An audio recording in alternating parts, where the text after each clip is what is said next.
appreciate your patience. You know how it is, we're trying to get things together. This is a MOO Productions in conjunction with the House of Consciousness. Again, MOO Productions. That's myself, that's Brother Rich, and Brother Chris, formerly of our Opener Productions. Okay, I make that point because what we're trying to do for the new year is put back the community. You know what I'm saying? We had a lot of nigger business going on early last year. We want to smash all of that out. So, since me, Chris, and Rich been getting a lot of calls from people who miss LIU, they miss coming to Brooklyn and sitting down with us and, you know, getting this information from the masters, I was under a lot of pressure. I'm gonna keep it real.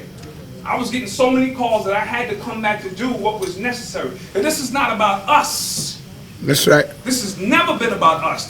We're being used by the spirit and ancestors to get a body of work done. And it's not for everyone.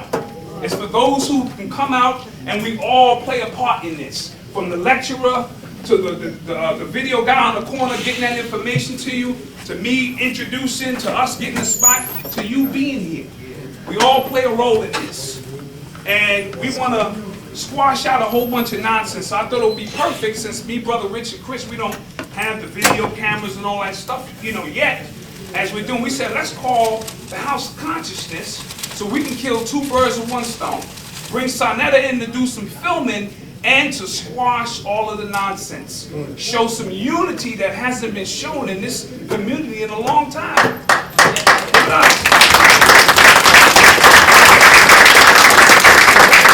Because it really don't make sense. If I tell you I'm about to struggle and you tell me you about to struggle, what's the problem? Let's get down together and let's do the work.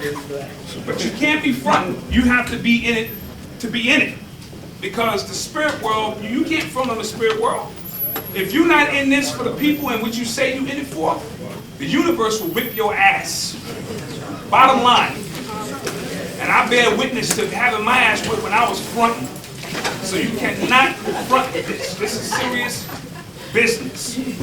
So we wanted to show that unity amongst everybody, do something real positive. And with our Opener Production, when we started our Opener Production, we called on Brother Phil to launch it. For those who know the history of our Opener, we started with Phil to launch it. So now that Phil is moving on to, you know, better things on in his life and things that have to take place, we thought it was only fitting to have Phil reintroduce us for what we have to do.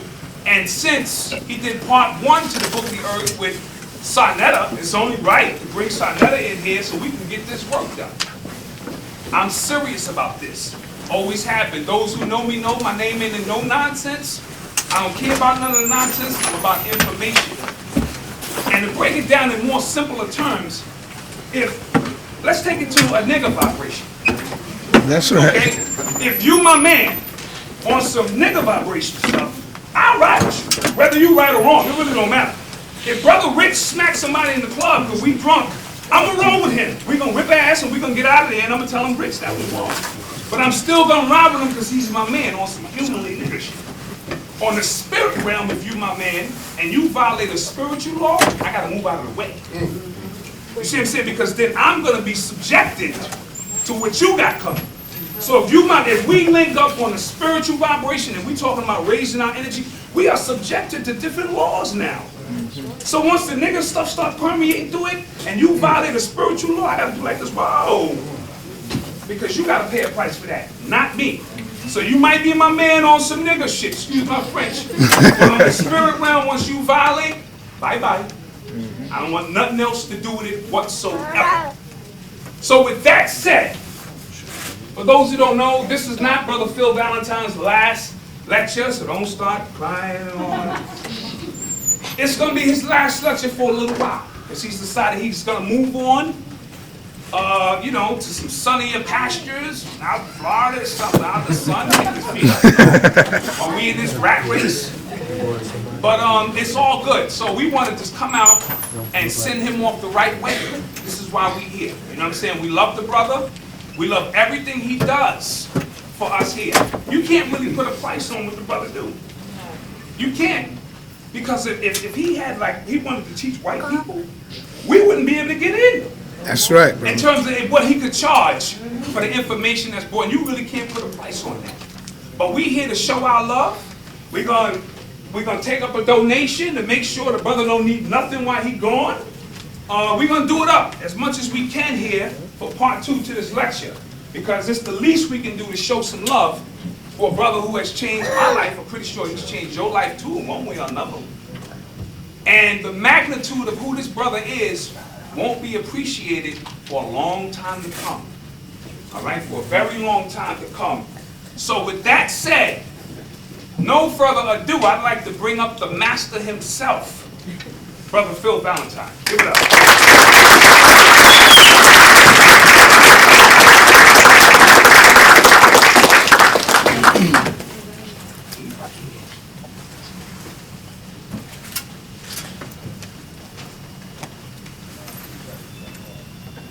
Let's continue giving it up for the Black Dot.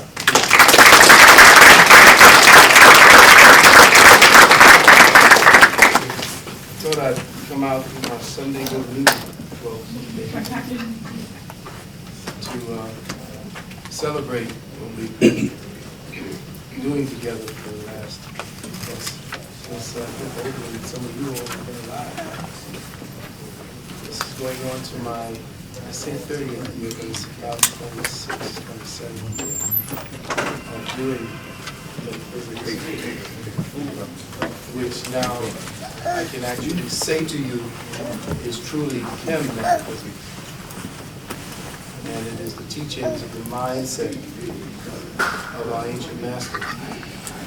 I've been fortunate to have a lot of people who were my friends, who used to say, he crazy, but you know, he all right.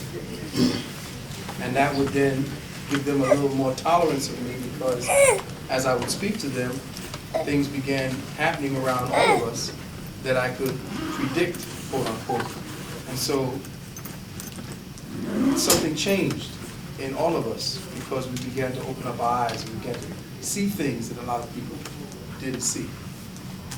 And I never thought it would have gotten as, how can I say, as big as it did until I started traveling around the country and around the world to see that the consciousness index of the people has risen, but not rise in the sense of a place from one place to another, but expanded.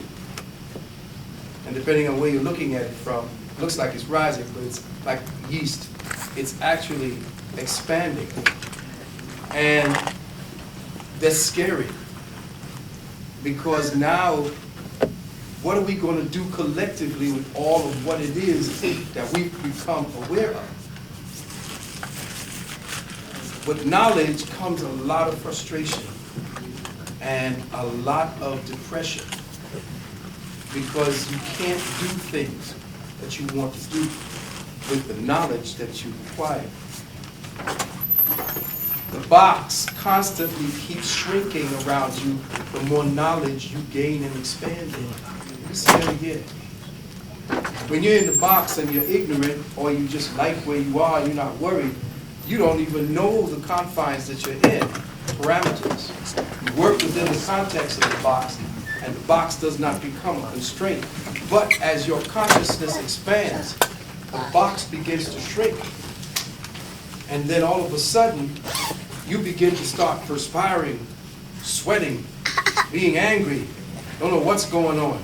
You either eat, you start doing self-destructive things like banging your head against the wall, eating all the wrong foods, yelling and screaming, picking fights.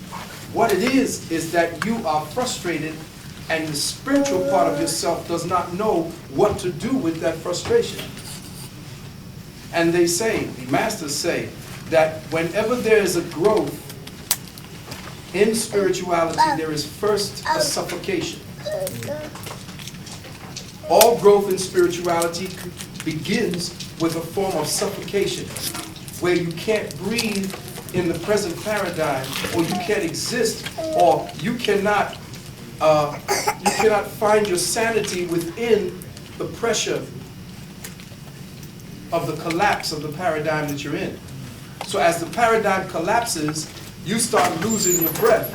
You start fighting for oxygen, spiritual oxygen. You start ripping at the surfaces that confine you. And this is what's been happening.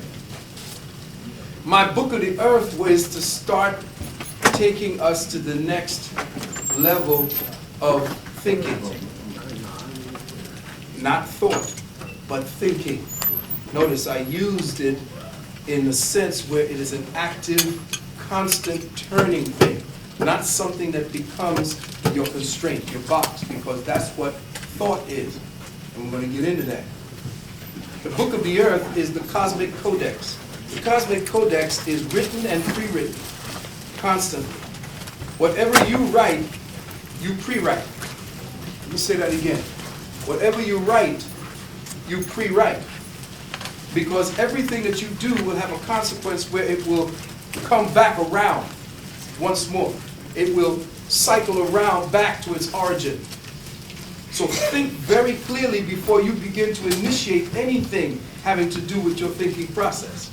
Simply because if you don't, whatever comes back around with you, you maybe in your ignorance will say, well, why is this happening to me? This is why we are having the problems, because we are not taking inventory of our actions or our thought process and the thinking process. So I would like to say, first and foremost, and I'm going to be saying this constantly throughout, it's been a blast, but it's not over.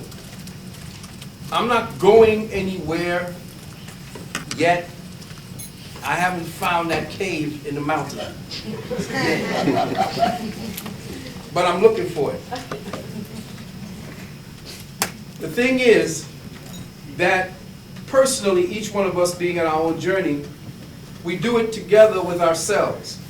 And I say that because ourselves is what we are.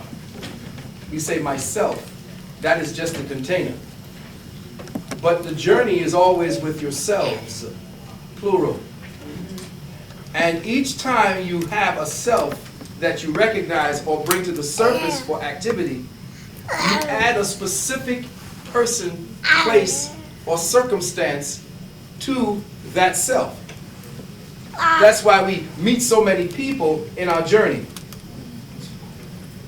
And that's why we have so many relationships with so many people, be they hostile, blah, blah. They're just reflecting the selves that's on this multifaceted diamond, this journey that we're on. But then you come to that point where all the selves begin to harmonize. Because any discordancy you have in your life is based upon your lack of being able to harmonize with the selves that you are, so that the self that the people see is in harmony, is in what they call happiness. H-A-P-I. So you don't see the words that are being used that are ancient Kemetic words to denote certain circumstances. So your happiness is based upon how the selves coordinate. And in my life, as I began dealing with that journey, I had so many of myselves out there that there's a lot of people that hate my ass. But you see, you don't know what works you're doing until you find out who your competition is or who hates you. They say the greater your enemy, the greater your work. And I say that because just yesterday, I was supposed to receive some remuneration for some past lectures that a lot of people still owe. But since I don't put a premium on that, it's not really something that I actually, belabor anybody to. But today, and in this circumstance, because I'm getting ready to shift my paradigm, that which I have created, that which I have placed as the soil of my activity, has dwindled because so much has grown out of it, and so many people have fed from it, that that place where I am right now, can no longer bear another tree or another plant or another flower. So that's why I'm moving. But I have to move with the substance and the soils necessary for me to do that so I can come back or keep doing what I'm doing. So the brother sent me some monies from overseas. And I'm waiting for this money because Queen and I need the money. I'm going down to Western Union and I'm saying, okay, here's the numbers, take it. Well, you ain't got nothing on here. I said, wait a minute, you just sent it. You ain't got it. I went back to the brother and he said, wait a minute, I sent it. What's going on? Went to the brother went down to Western Union, came to find out. He said, well, Western Union no longer has your money. He said, what? What do you mean Western Union no longer has my money? That money has been confiscated because the name of the person that you're sending it to is similar to a most wanted entity.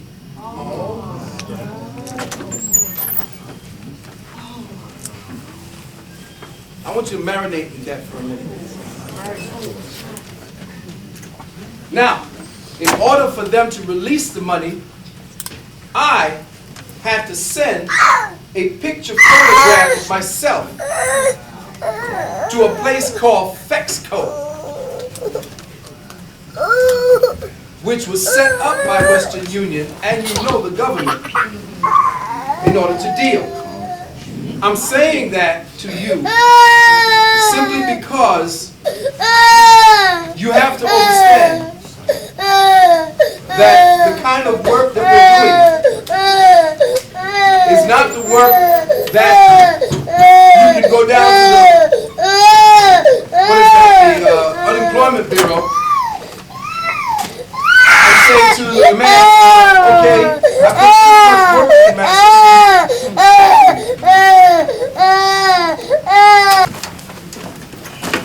anyway, that's all right. We understand, little man. So, understand that the circumstances have become dire. And again, a man or a woman are measured by their enemies. So now, it's not that my name is out there, but a name similar to mine can stop all progress, stop me in my tracks. So now, I'm here, short of what I need to be able to supply for me and my family, my queen, my wife. So now, I see what the game is on how they can shut us down.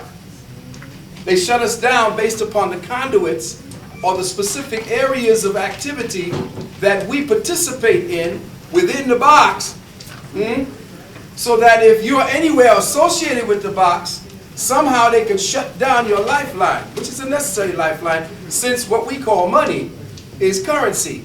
And just like every other current needs to be flowing in order for things to happen, the currents of the lights, the current of the electricity, and so forth, these currents can be shut down if people are controlling the source.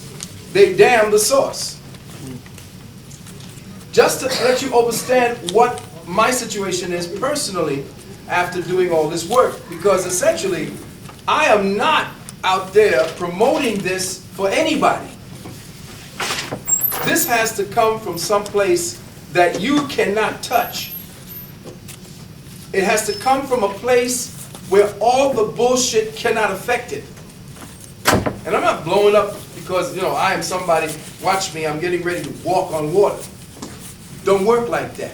What happens is, you have to feel something that nothing outside can fuck with. No matter how you feel, your back, your head, your family member, your loved one, whatever it is, it got to be so removed from the day-to-day bullshit for it to live. And if the world tries to get at it, it emerges from all of the chaos untouched. Now, if you have that, and you have found that part of yourself, now you're ready for the work. Very few get that. because the outside influence is stronger than that one glowing germ and seed.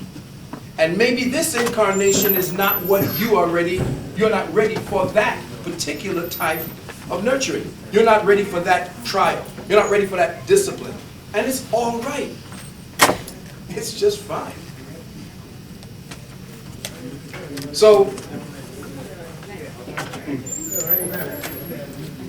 this is not my last lecture, but it is my last in the sense that I'm getting ready to move to something else. Because, hey, they got some bad brothers and sisters out here that's ready to step up.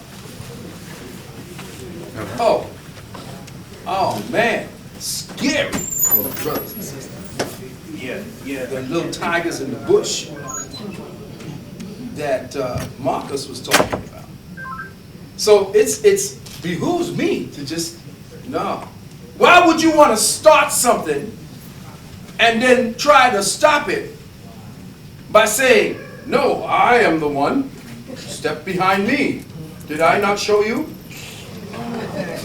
Watch me again.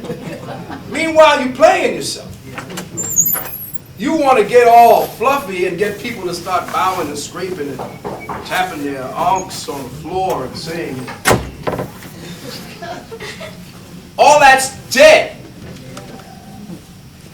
If you're not real from in here and the work is not real from in here, you are perpetrating to the people.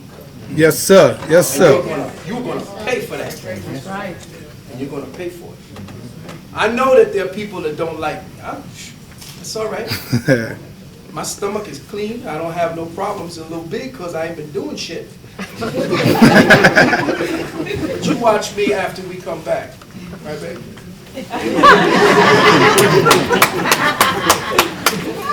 She's taking on the task of getting me ready in boot camp for the next stage.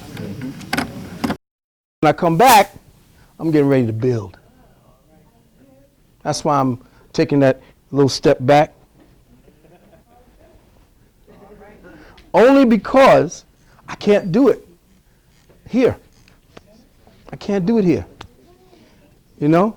And when you're doing this work, it's a shame, but because the people are under such desperation and dire straits, they can't help you with what you know you need for them and what they need for themselves.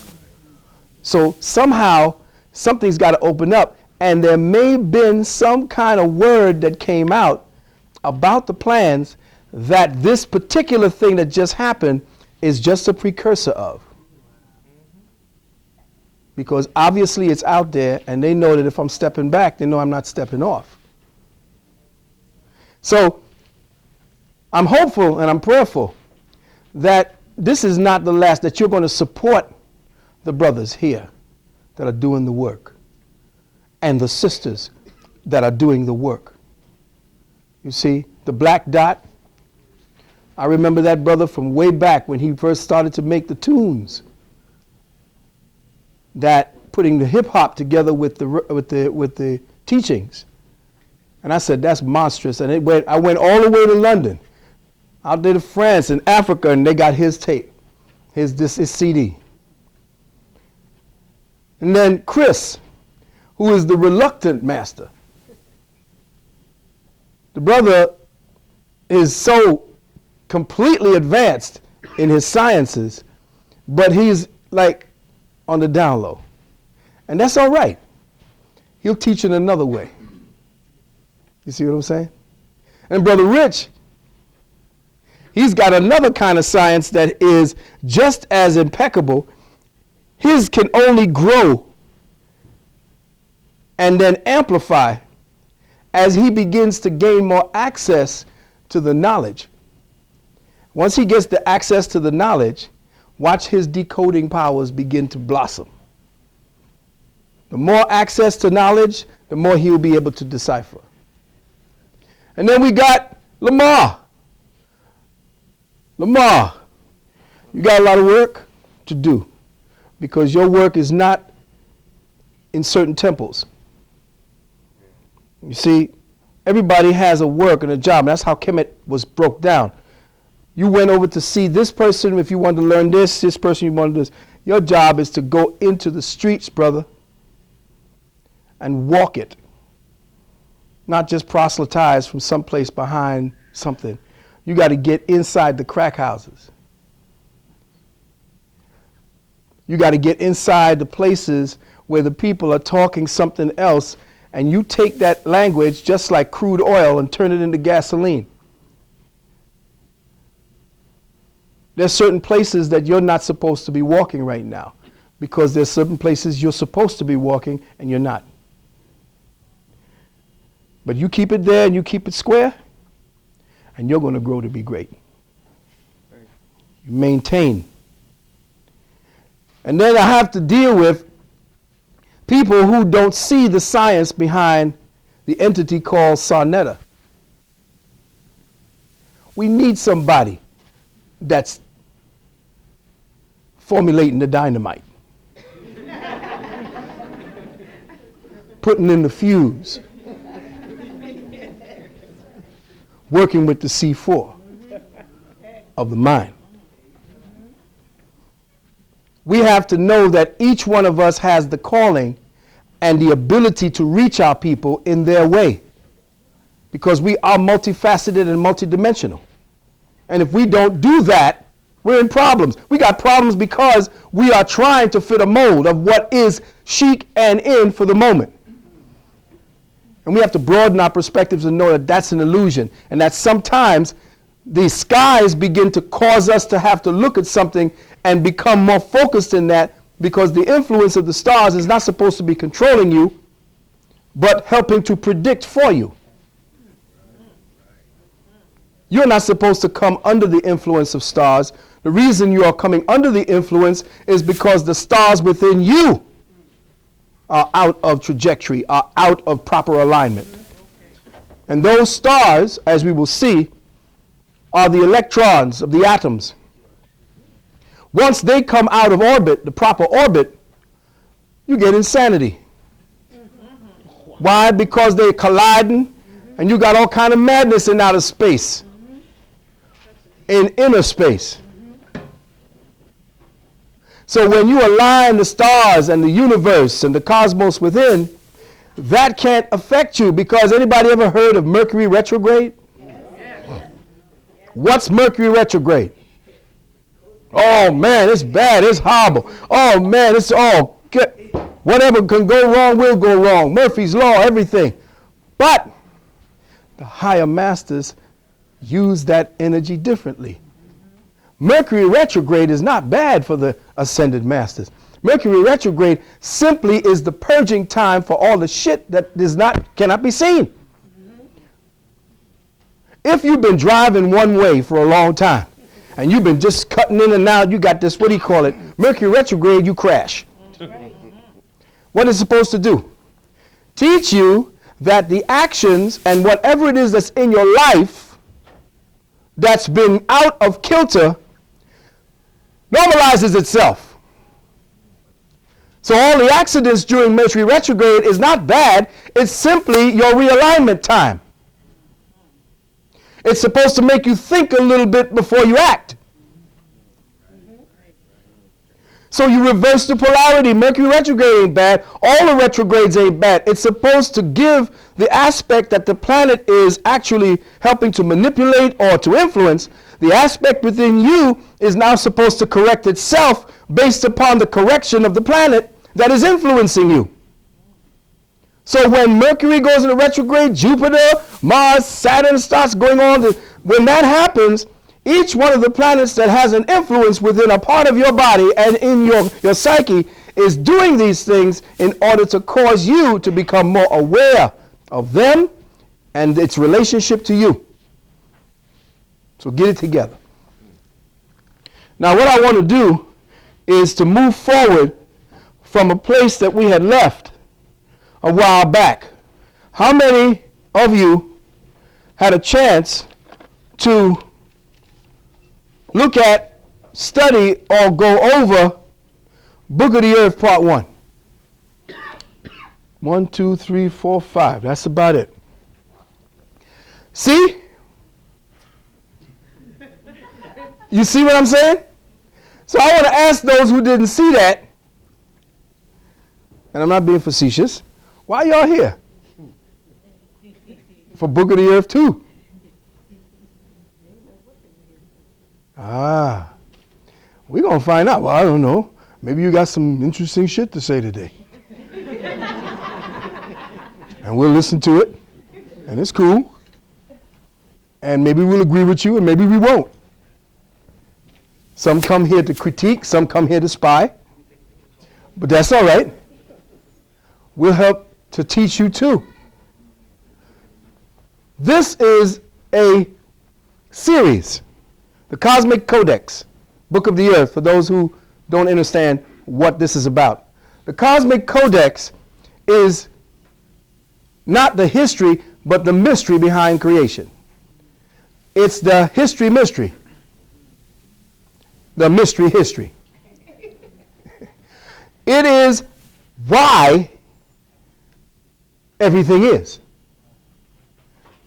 It's like, oh hell. Even the priests can't tell you that. Yes, the priests can, but the priests in the churches are perpetrators. The Cosmic Codex, a codex is a book, a writing of events. And the Cosmic Codex is an unfolding work.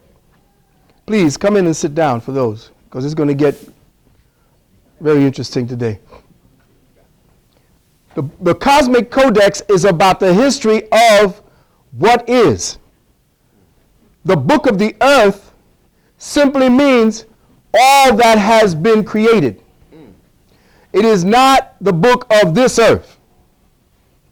It is the book of the earth. And when we say the earth, earth simply means that which has been created. Book of the Earth has a dual meaning. Of course, we're going to speak about the history of our planet. But the Book of the Earth is about how the planet came about, why it came about, when it came about, and for what reason. Okay? Now, I want to give you a few books.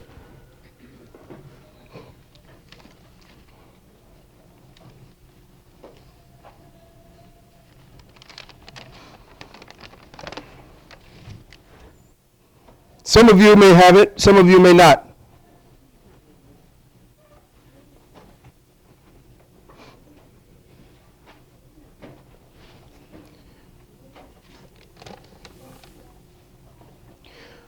Earth in Upheaval. Now, this is about consciousness. It's by Velikovsky. Earth in Upheaval by Velikovsky. He also wrote a book called Worlds in Collision.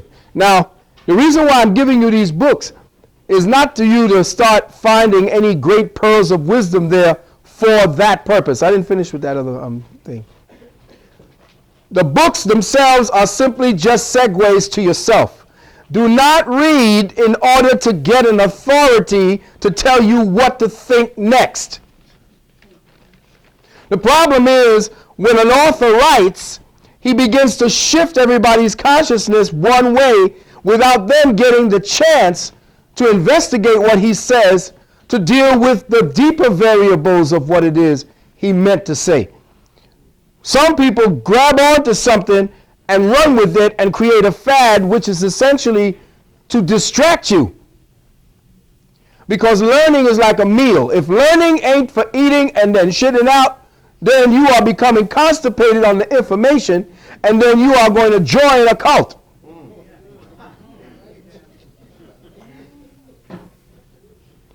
Learning is the active present. It is not something that you do and stop.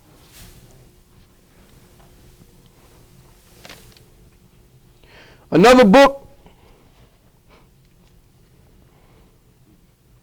for your body, Biotherapy by Henry Gilbert.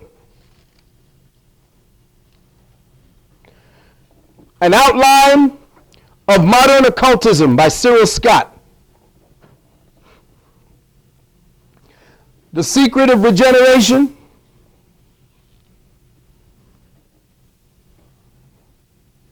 The Great Dragon, The Great Red Dragon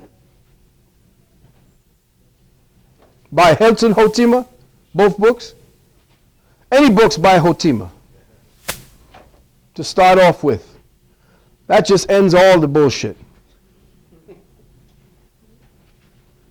Now, I want to take up where we were before, so those who weren't here, get ready, because understand that we're going to be speaking about things that you're going to say, what the is he talking about? You're going to have to study. This particular class, this particular session is called the Star Grid Continuum. The Star Grid Continuum is essentially everywhere in existence, stars take up a synaptic formation. Everywhere that there is existence, there is the projection of the greater intelligence that projects it. And since it is intelligent, it automatically sets itself up in grids to represent that intelligence. As the creation is now depicted from the boom outward, the boom is simply an awakening of the Creator's mind into but one aspect of itself, because there is the constant, let me say that again, the constant Big Bang going on levels of consciousness and existence that we have no awareness of. There was not just one Big Bang. This is the Caucasoid making you believe, or actually wanting to feel safe in the knowledge that something began in the beginning. This gives his presence relevance so that he can control you and say, see, here's where we were and here's where we are now, and I rule, so obviously I must be the best.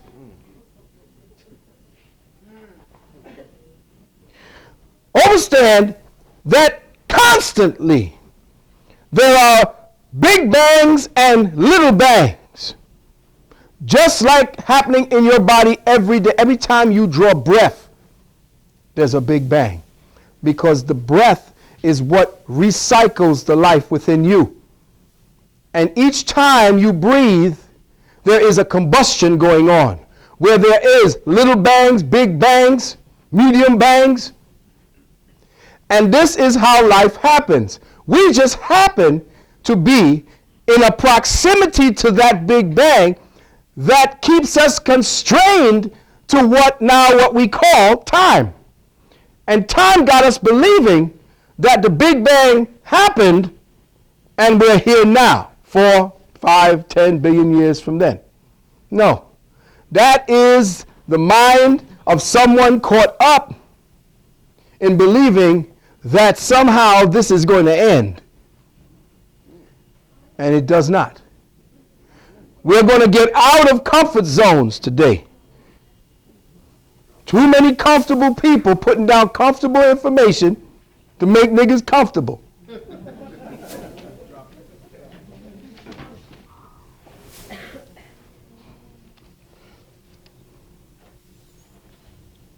I'm going to go back to this at the beginning from the Star Grid Continuum. Cosmogenesis, we know what that means.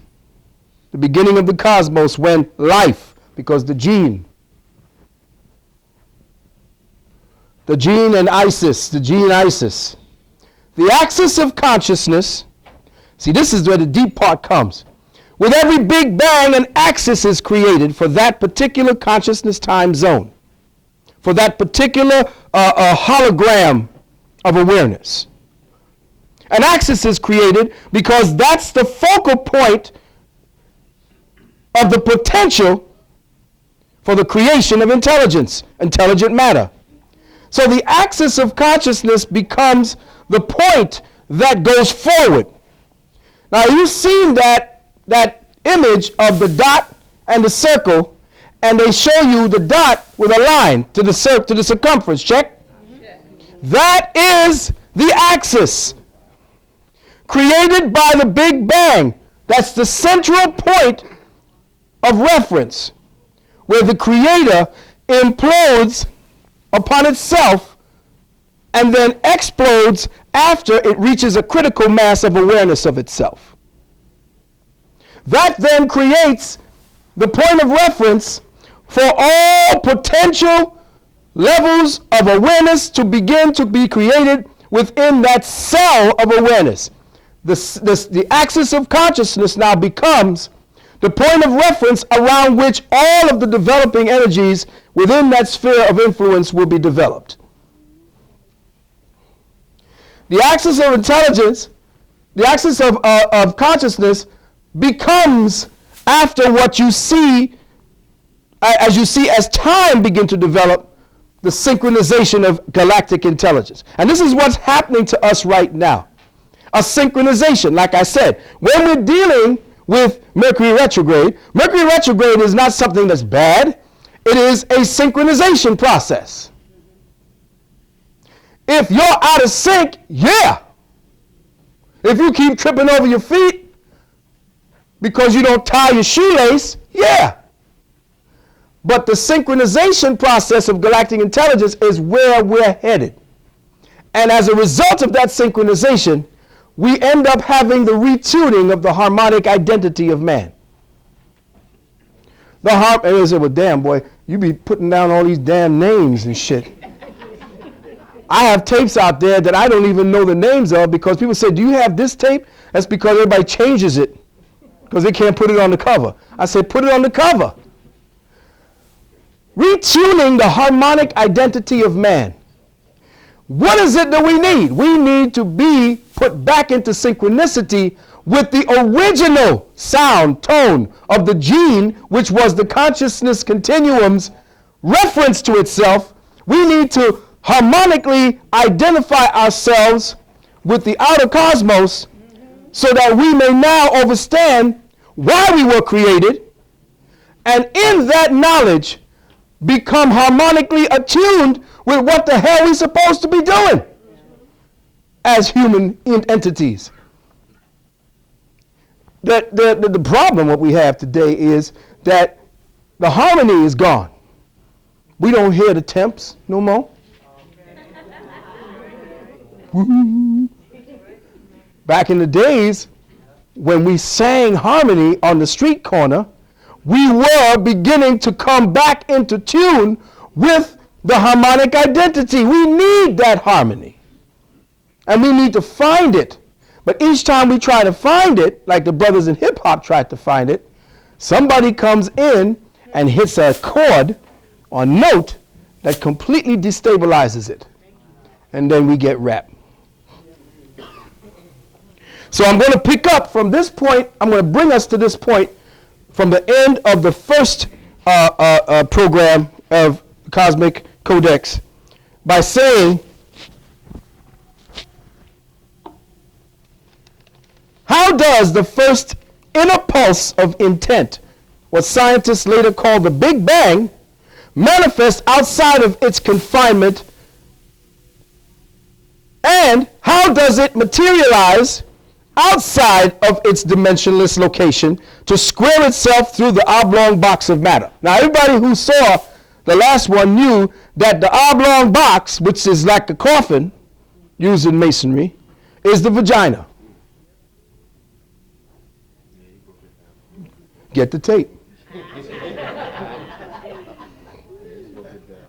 And the vagina is what it is that the Masons on the higher level want to get buried back into.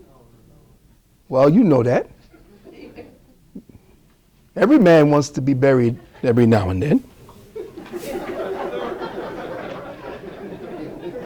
But we do it ritualistically because we know that the vagina is the point of reference for the expression of inner intelligence. Because every time intelligence recreates itself and re-energizes itself, it comes out of the vagina in the form of words and deeds by those entities that end up coming from there and are grown in a specific environment with specific kinds of love and teaching. So if the vagina, the physical vagina is rocked and screwed up, what is coming out of them?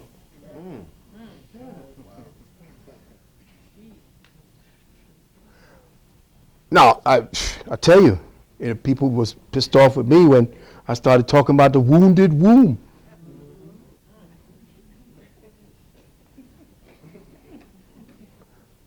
Women were telling me that there was something wrong with me, that I had a bad childhood, that my mother didn't treat me right.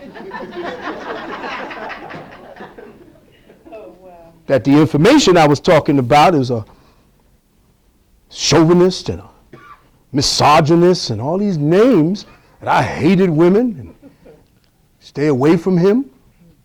He's crazy. But now, women are saying, well, damn, I remember you said that. If you don't stop the filth and the waste matter and the crap coming out of the vagina, that's all we're going to be creating. I'm holding the sisters' feet to the fire because you're bleeding too much. And they say, well, that's the cosmic menstruum of the almond, and it's bullshit. It is. Because women are healthier when they don't bleed. And of course, ooh, you all right, Queen? Mm-hmm. The cosmic menstruum is not your menstruum. That is a figure or an analogy dealing with all life that comes from that aperture. But what comes out of you when you bleed is death, not life. The ancient masters and the ancient queens called the menstruation a little birth or the little abortion. Because every time you bleed, the egg dies. And when the egg dies, a small part of you dies as well. Because wrapped up in that egg is all of the finest and most sublime cosmic material extracted from your blood to make that. Because it is to make the crown of all creation. So they say, well, you're made with a fixed amount of eggs. Yeah, because you done fixed the penalty for your behavior. You done fixed us because essentially we fixed ourselves by being out of harmony.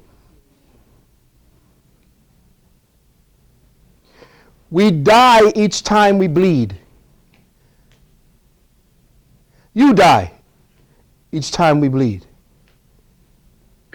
And you cannot create an intelligent entity when all of the nutrition that would have been used to create that entity bleeds every month. Let me say that again. The amount of blood that most sisters are bleeding today, 5, 6, 7, 12 days in the month. The amount of blood that you bleed during your menstrual cycle and the amount of nutrients lost can never be replaced at the same level at the time you were losing it by the next month you start bleeding. That is why your body goes into a physiological atrophy, because it exhausts itself into something they call menopause. Menopause is an exhaustion of a cyclic pathology, where the pathology, through chronological aging, because aging ain't real, aging is an illusion, chronologically, physiological pathology, because you're young and you're still building up, say before 21, when you're young and you're building up and you're not breaking down as much cells, and you don't feel it. I get a little headache, I get cramps in the stomach, and I'm miserable, don't bother me. I'll be fine after it's all done. No. Cramps are evidence of what you lack in the body. They're evidence that the body is telling you something's missing. And each time you bleed out all of the material essences that would be stored in to make an intelligent, super genius child. It is the retention of your fluids that makes you the master, not the losing of them. And I say that for the brothers because we kill ourselves off because we want to jump everything that walks. And the more you lose your sperm, the more you lose your ability to learn.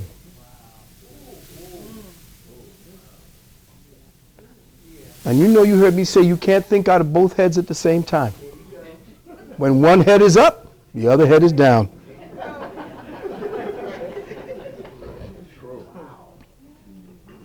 Because your sperm is blood. In fact, it is the quintessential essence of your blood. It is the better part of your blood. Each time you ejaculate 1/3 of all the corpuscles in your body.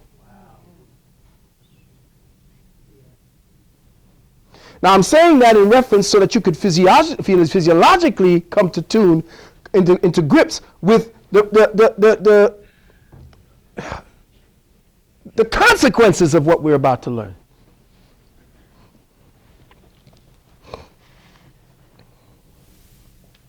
To understand, we must first study, to the best of our ability, the personality of the atom, which is the atom, and the orbits of what appears as electrons.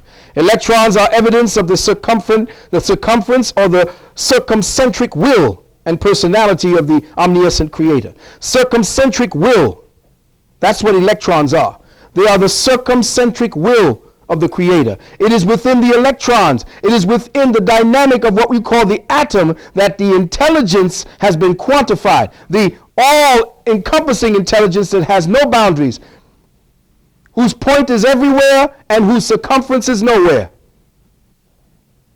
It is that atom that references what that is about. The point that is everywhere is the atom, because when they try to define an atom, they can't find it. They just know it exists. Why? Because there's something spinning around it. And that is exactly how we are. We are now spinning around a central core intelligence.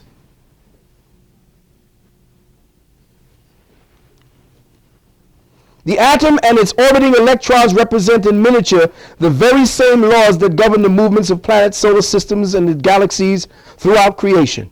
In fact, the present spatial reference that Earth has to the Sun and all of the rest of the planets in our solar system is the exact spatial proximity of an electron to its own atom. So the Sun in itself is the folded over version of that electron, of that atom, which has as its planets all of the electrons. The planets are little plans. Let me say that again. The planets are little plans of galactic intelligence, vibrating harmonic electrons of light and sound, distilled from higher light code spectroglyphs, beamed or broadcast through the sidereal sea that is our galaxy. And what the hell did he say?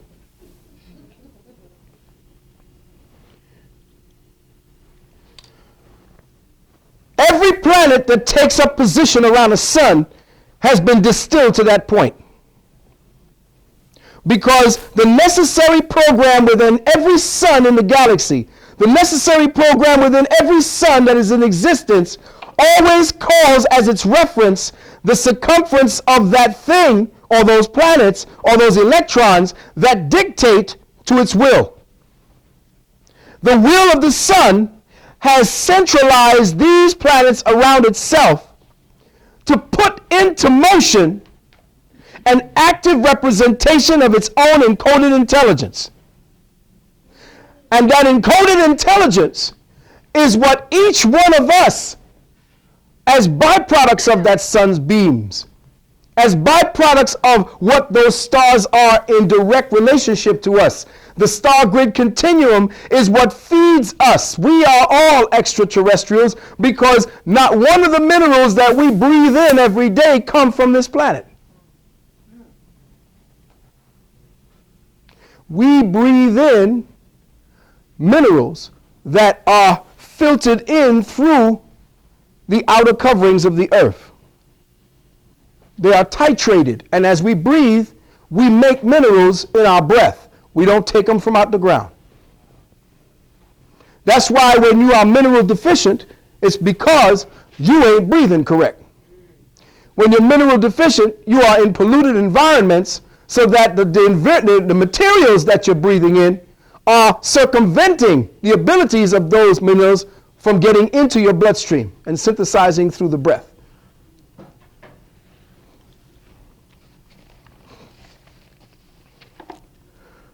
Now, virtually all of what we have become comfortable with as reality is based on a consensus speculation.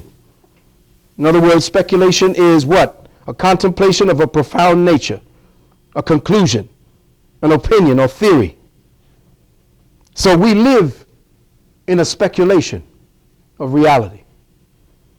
Our brains and our discernment have been trained to process and accept the projected speculation, or more specifically, the sound or second-hand vicarious reality index that is pounded into us from childhood, to act as the psychomechanical foundations upon which we exercise our mundane concepts of reality. The present consensus speculation we function within is based on restriction and limitation, the exercise of fragmentation and reductionism, where one fragment in our brains is taught to become the authority, the examiner, the censor, and the boss over all the other fragments within our material consciousness. So, who is it that elects this boss of our fragmented brain? It's the damn people that be giving you the commercials from Mickey D. They now create an appetite that becomes the boss of your behavior. Appetites created are meant to control. Anytime a food creates an appetite, it's to control you. Because truly, no real food creates an appetite. Like I said, you don't fiend for an apple.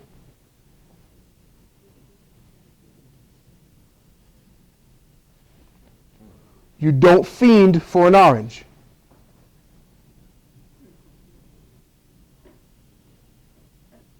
If you're thirsty and it's hot, you may fiend for watermelon, but it ain't like you want it year round.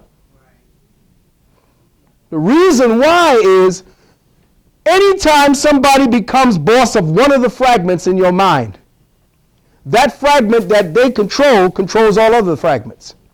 And the education system creates the fragmenting process that sets you up to become susceptible to the boss taking one of those fragments to rule over all the other fragments. That's why my godson don't do no education. He don't do deducation.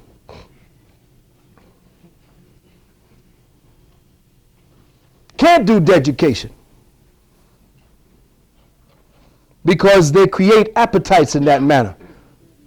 When Patar goes and watches all the other kids do their thing at the center and other thing, and they're getting crazy and stupid, he looks at them like, what's wrong with those people?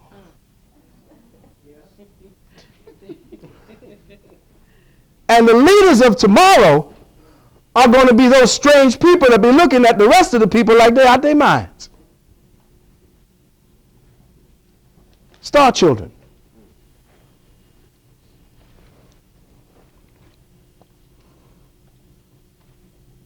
It is this unconscious exercise of the ego that one fragment of our thought process must assume authority over the others that keeps present-day humanity trapped in limitation and speculation.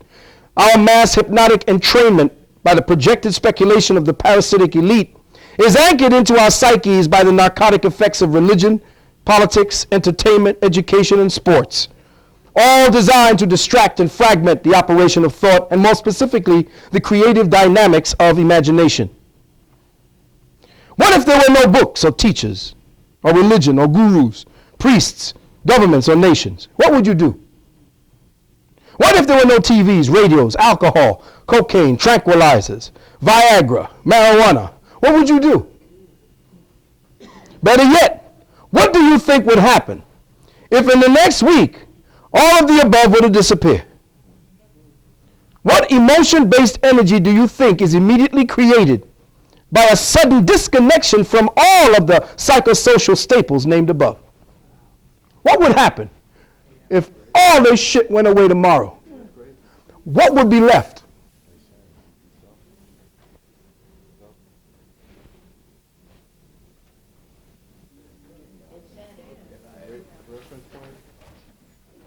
What kind of reference point?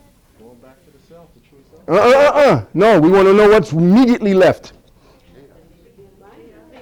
Wait. All the stuff that they've been festering up for all these years? Your appetites, Okay, right. your addictions, all the shit that you became accustomed to, all of the stabilizing influences in your life, gone, and you're bugging. No lights, niggas go crazy. Where the lights? Oh shit. No TV, they start running outside. What are you gonna do? You got a TV? No radio, nothing. What happens? All of your addictions start coming to the surface and you start scratching. Why?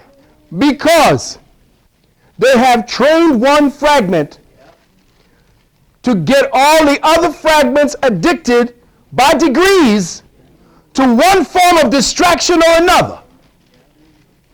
And then the distraction now becomes when you pull the plug on the energy being supplied by all the garbage that you eat and see and talk about. Now you're with yourself. That's some horrifying shit. To be left alone when you didn't like yourself, you didn't know about yourself, you didn't take the time to study yourself. Now you're left with a shell that anybody can manipulate by appetite. Because now you're going to look for what it is that got you off, kept you calm, kept you nodding. Extracting from the source of your addiction shows you the level of your addiction. Try it. Turn off the television, pull out the phone, turn off the radio, lock the refrigerator. Come on. And try it. See what happens, not in a day, not in a week, not in a month, but in an hour.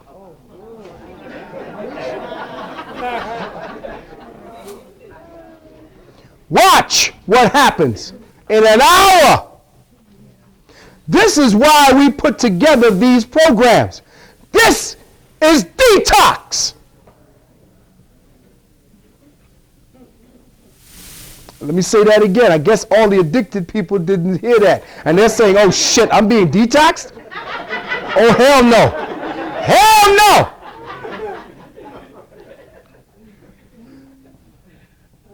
See, this takes a special kind of effort to sit where you are, to listen, and to suspend all other addictions to deal with the words I have to say. That takes some kind of strength. And you got to give it up to yourselves. All right, listen.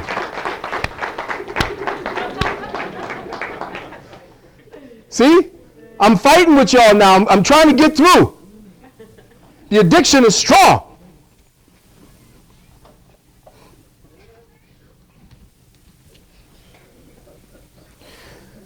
So what have we come to understand would happen when all of your addictions are pulled? Answer, a sense of urgency. You say chaos, I say a sense of urgency happens. Now, we do not wish to focus our entire inquiry on human reactions to controlled or staged events orchestrated by the parasitic elite, although this is relative to our immediate situation. Artificially orchestrated events are staged to fragment our thoughts into disconnected facets of attention. Let me say that again. Artificially orchestrated events are staged to fragment our thoughts into disconnected facets of attention, to collectively create a sense of urgency. This is what we are trying to do. Collectively stage a sense of urgency so that it will supersede your individual urgency. That's what they try to do. And the cattle-minded people are more easily managed. You see, what happens is, when you begin to study, the individual's sense of urgency begins to become more prominent. But as it stands, we have a collective sense of urgency because the collective has been monitored and manipulated so that they'll tell you the sense of urgency. We're on yellow alert! Oh my God, the subway's shutting down. What do you think? Well, I gotta get to work.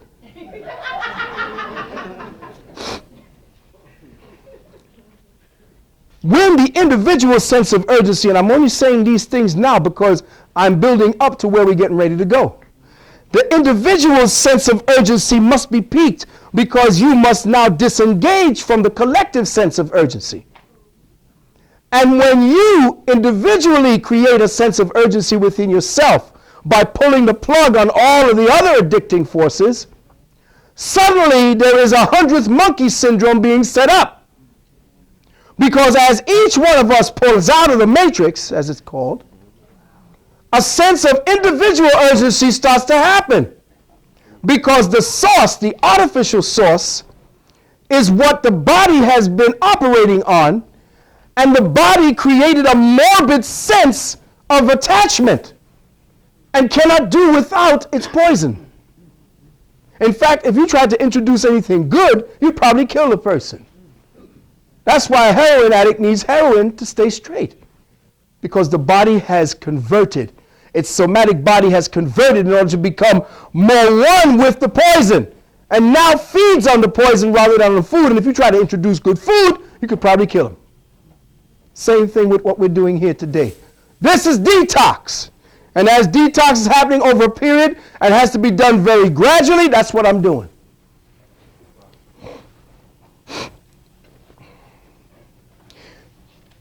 There is one simple law.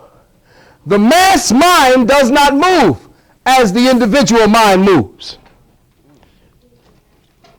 The individual mind, or the individuate mind, one who disengages. The individual mind moves through imagination. Imagination is the inner light guiding the outer shell. The inner light guiding the outer shell. That's why they want the little ones to shut down their imagination. See, imagination is them developing the field of activity from within that would free them from the poisons that are going to be fed to them later on. So what do? They colonize a child's imagination. I'm going to show you how they colonize a child's imagination. They give them video games. They give them little white dolls. They give them little things to play with. And then give them the story of the scenario of the thing they give them to develop the scenario in their imaginations, thus not allowing an organic development of imagination. It is the organic development of imagination that begins to show us the true sense of urgency necessary for us to break out of this bullshit plastic box that we're in. And they're going to shut it down with your children every time you put that child in the education system. The system is set up to monopolize and colonize the field of imagination. Once you've done that, you have colonized thought. Because the children don't think their own thoughts. They think in lieu of what has been fed to them and given to them as the foundation of their thinking.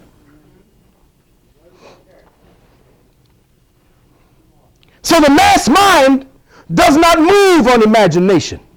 The mass mind moves on fear. Fear is the outer energy generated to manipulate the mass mind.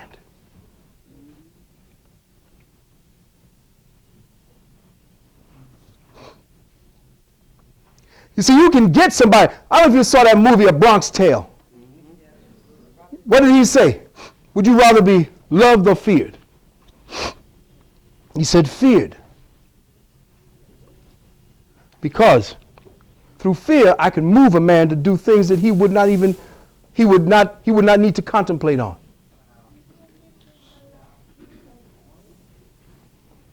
So the mass mind does not move on imagination, it moves on fear. Thus, if a sense of urgency is organically stimulated without the pretext of socially based elitist prerogatives, the human imagination is free to explore untainted possibilities unrelated to the agendas of the social engineers and is more sympathetic to the dictates of cosmic necessity.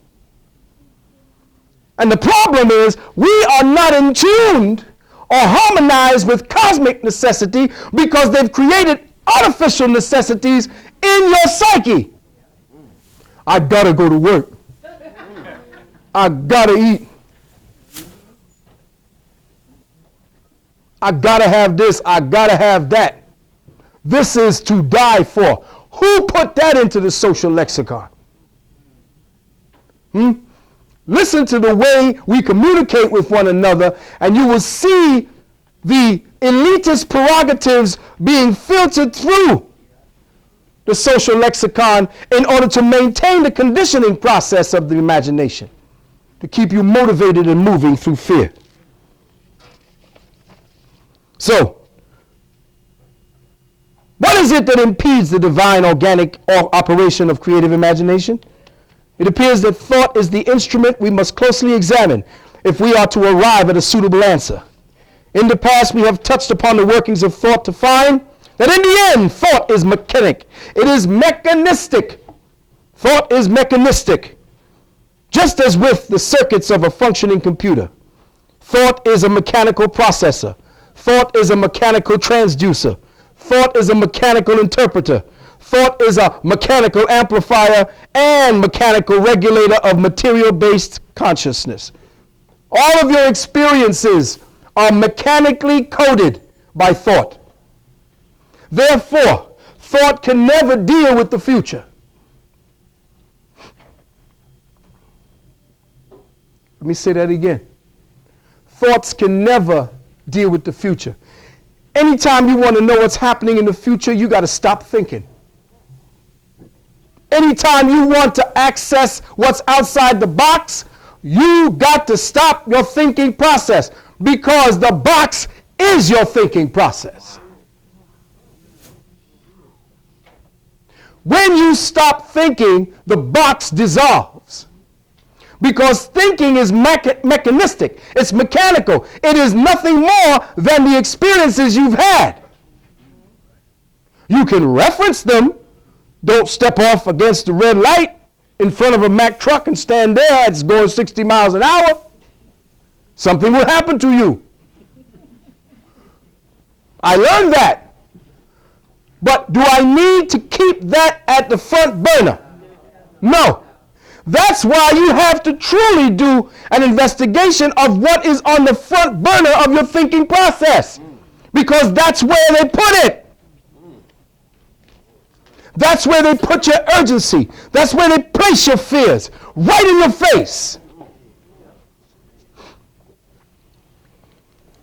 Your thought process.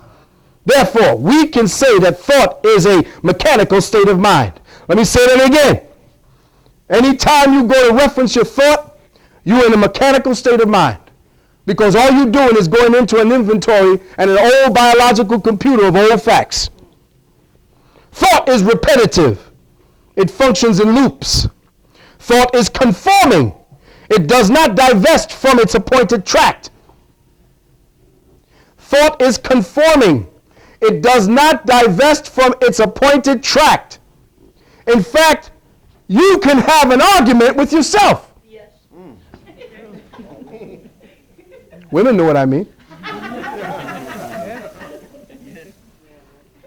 Because women can constantly rationalize certain feelings that they have and start talking about those feelings and start saying, well, no, yes, no, yes. And then call their girlfriends up to rationalize over their own duality. Well, what does this part of myself mean? What did I say? Why did I do that? Why did I do that?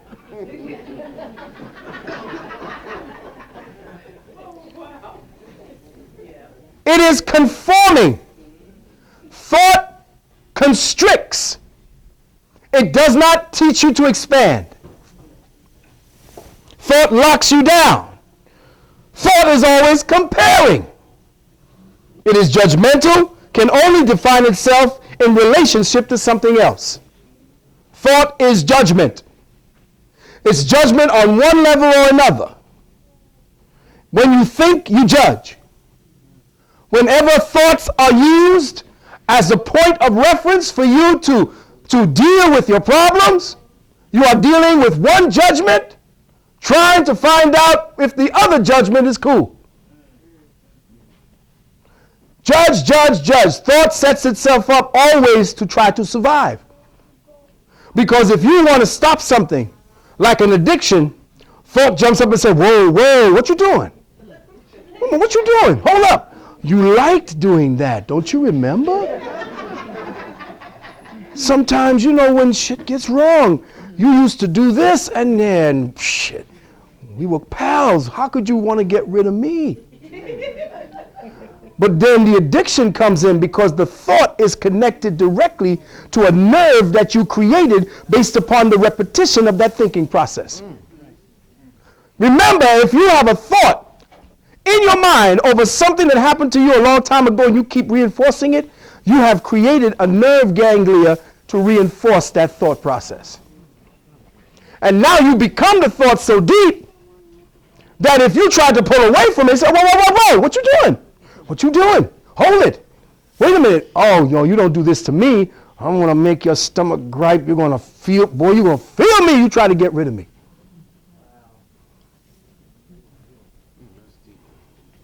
You think about that.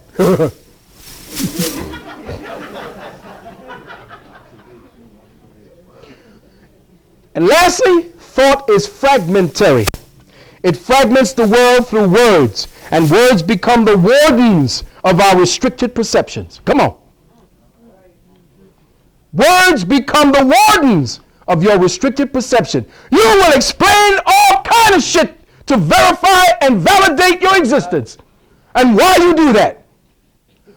Because thought has learned all the perfect excuses to convince even you.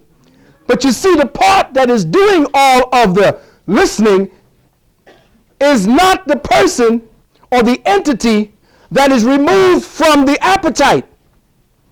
There is an observer who is watching this play. And because thought is such an overwhelming force based on all of its reinforcements and all the crap that it's been doing to maintain itself, the part of you that's simply the observer, does not have a chance to see what is truly happening. It is only when you have the ability to become an observer of how you think and not assign an objective, not assign anything objective or subjective to what you're watching. When you start calling up all your memories of all the bullshit you've been going through, you call up all the memories of all the good times you've had. You call up all the memories of everything that you have in your brain. Every time something comes up where you have affixed a judgment, something turns in you. You start either reinforcing the judgment or start lamenting at the judgment you had. Either way, you're making a judgment. You're making another judgment that will fix you right into that same shit. And that's how diseases start.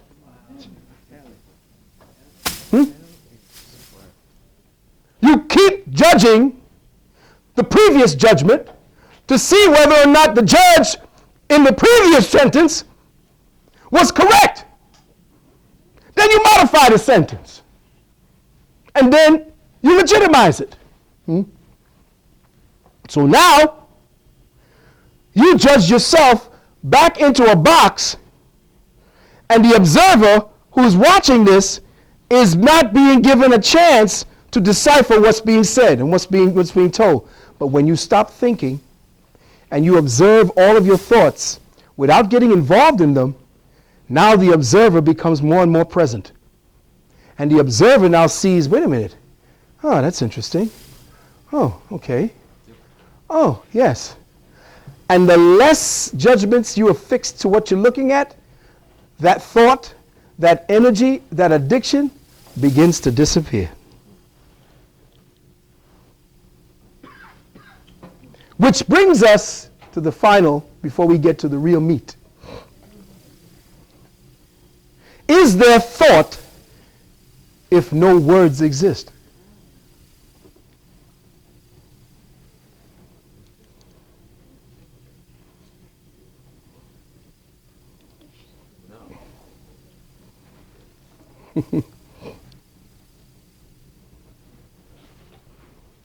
Let's say that again.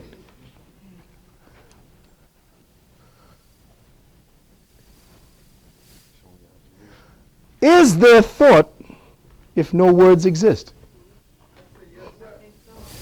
Why? I would say no.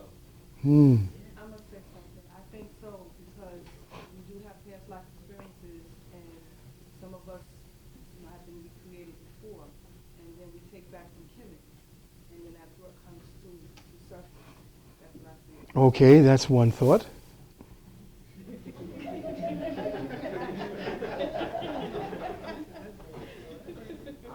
I just kind of see it without words.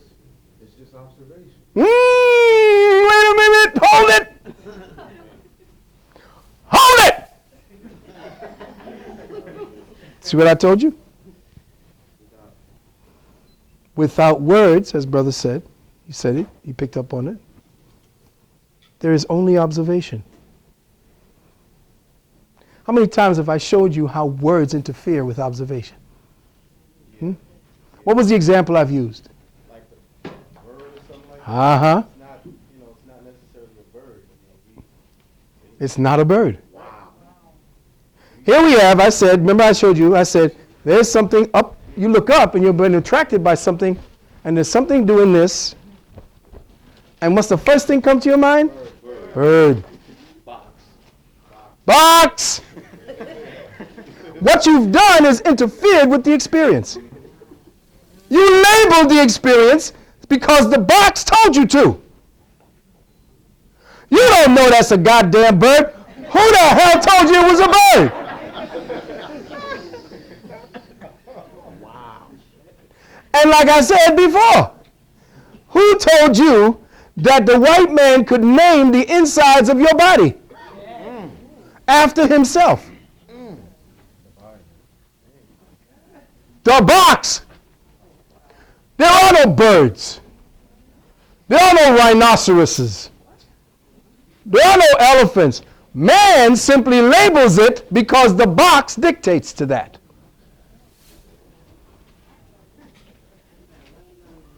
You got a lot of unlearning to do.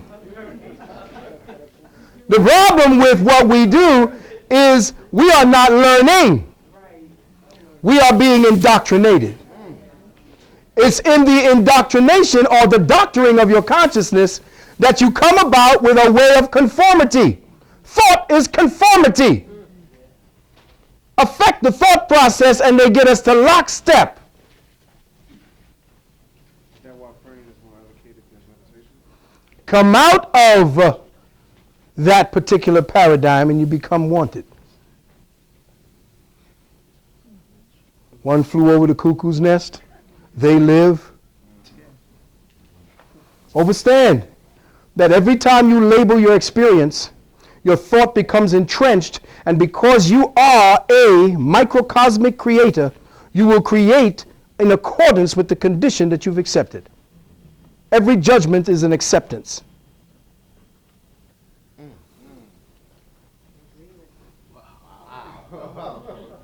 And all the UCC and people dealing with spiritual sovereignty know just what the hell I'm talking about.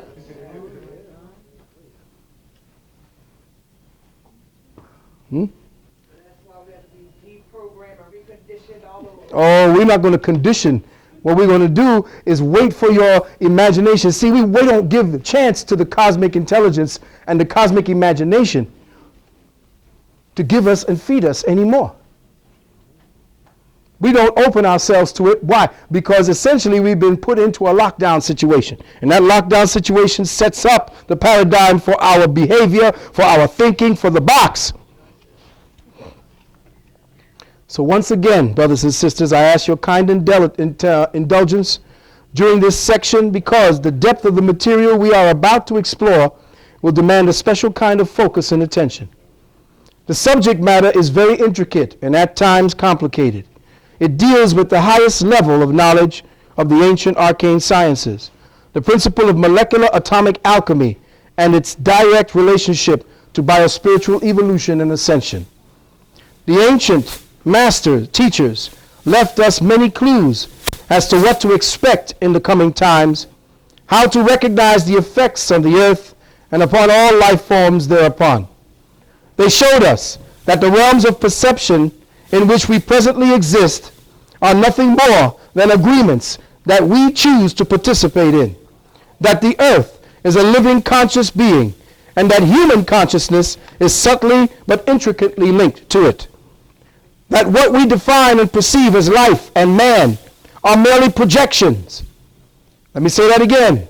What we perceive as life and man are merely projections, phantoms that the activity of thought thinks it sees. Thought is the solidifier of reality. Thought will bring all the materials into its sphere of influence to manifest itself. Thought attracts. Thought is magnetic as well as electric. And today, we have been shut down into the magnetic portion of thought.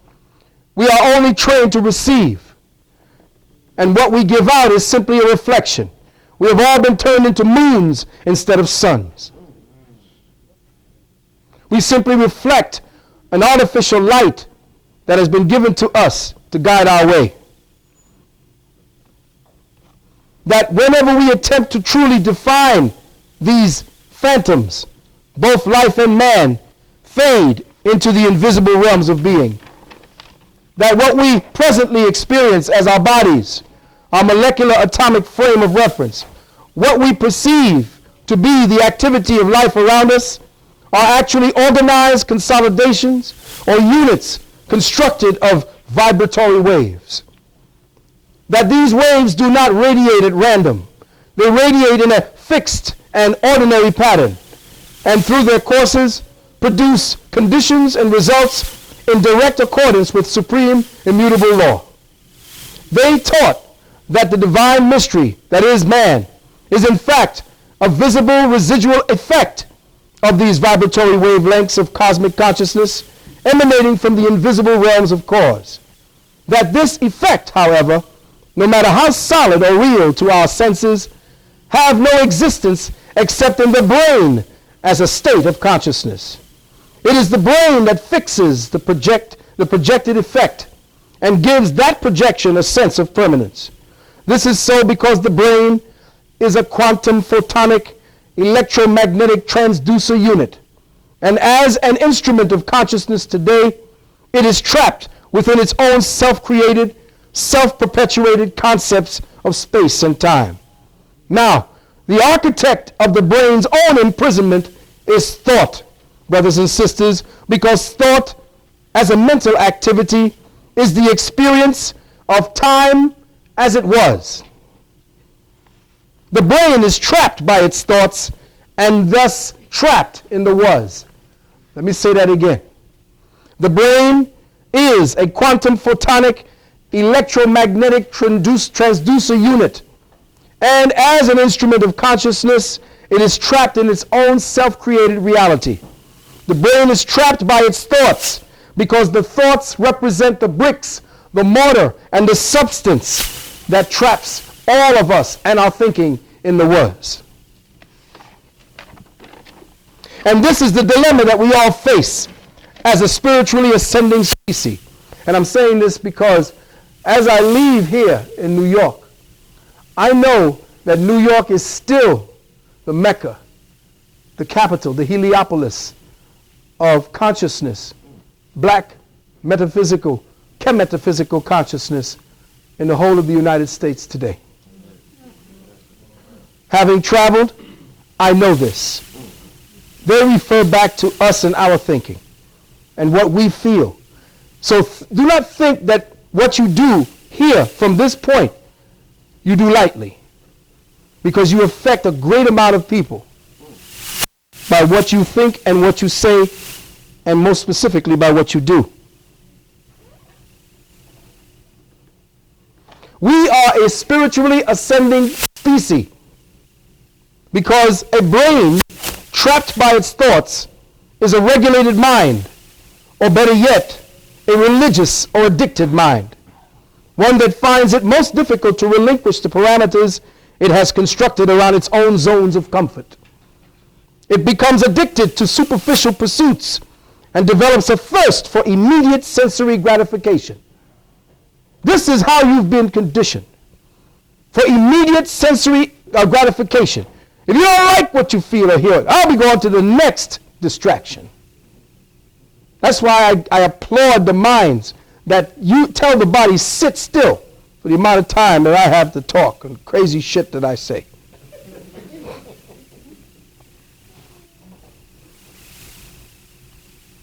These addictions become the end product and the precursors of thought. In other words, your addictions precede your thinking and your activity and succeeds it.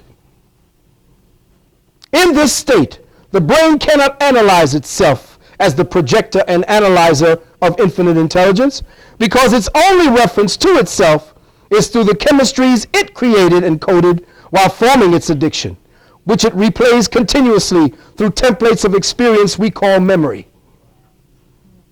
So through thought, the chemistries of the human body are conditioned to keep replaying and constantly reminding us of our past, maintaining us in a semi-conscious time loop, in a what was analysis of the self. We cannot give a proper what is analysis of ourselves because thought obstructs that process by keeping you in the what was. That is why you are so easily led by leaders today. Because if you knew what is, you wouldn't be dealing with the bullshit from Messy Jesse. And the rest of these Negroes who profess to be your leaders. You would be thinking, which means you would be learning, which means it would be a dynamic activity of thought outside the box. In fact, it wouldn't be thought, it would be intelligence. Because learning, as I said to you 1,000 times before, learning suspends thought. Learning suspends thought. You're sitting here, and if you're just listening to me and saying, that's a bullshit motherfucker, you're thinking. But if you're not thinking, if you're not saying anything while you're listening to me, there's no thought. It means that your attention is now focused, not on the appetites that generate your activity from within, the artificial appetites, but from a place inside of you that is suspending the reality that you've been given to encompass something that will touch the deeper essence of yourself. That part of yourself is so precious that the beasthood wants to kill it in lieu of your mental thought processes. Which is why education is so readily and so egregiously fostered upon the women of our society. Now see, oh my God, what, you want us to be dumb, pregnant, and in the kitchen?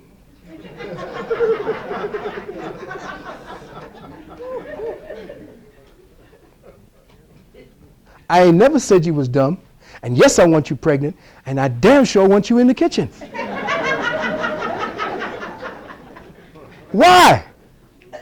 Why would I want the woman to be making sure that I'm healthy, that my family is healthy, that my society is healthy? Why would I be wrong for that? What is it in the education halls, or in the halls of education, that you are going to find for yourself that you don't already possess?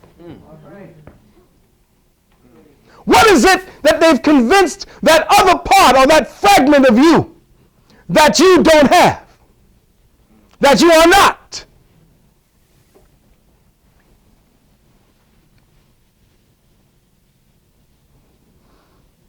What is a woman?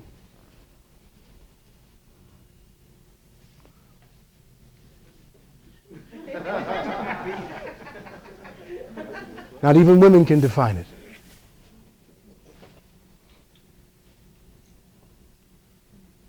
You want to know why? Because you are that variable that maintains the movement of consciousness. And if we fix your mind, we fucked up everything. Let me say that again. See, you don't understand and overstand what I just said. The reason why they want you educated is to kill the very thing that you represent. Now I said, okay, everybody gonna start leaping out the windows of the colleges and saying, fuck it. No, I didn't ask you to do that. I asked you to just think about what I just said. What is a woman? Can nobody answer me? Well, the other half of a man.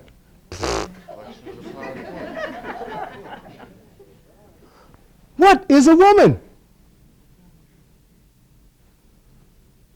See? Even the greatest minds don't sit down to think about that, because what is the description that you could actually give? We can define a man. Why? Because a man is what he does. It's what he creates constantly. You can say, oh, he did that. But a woman now can do the same thing, but does that define a woman? No, it doesn't. What defines the girl? Ah, hold on now. She used the word first.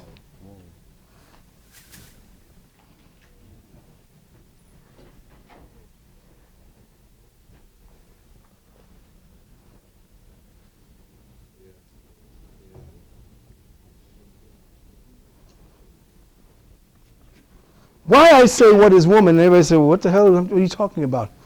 The undefinable integer through which all of us evolve and move forward is the feminine principle. Because everything that is created is feminine. The material is feminine. It is from a feminine source. But the active principle that makes it into its dynamic is masculine. It activates that potential. But if the potential does not remain unboxed, you have already predicted what that thing will be. And you're starting to create slaves. You're not moving the society or the species or the people forward, because every time something comes out from that womb, from that axis, you know what it's going to be. Or you're going to be a lawyer. And who do they pay the most? The people that fix the paradigm. So now they got the women saying, well, you could be a doctor. You could be any damn thing you want. Got you hypnotized and believing you could do all these things, and even structured the society so you have to do this shit. And that's why our children run wild and free to talk to their parents any way they want. Because there are no more parents. The state owns your children. Why? Because they got the women. And when the men don't understand what that means, and when we come in to understand what that means, then shit's going to change.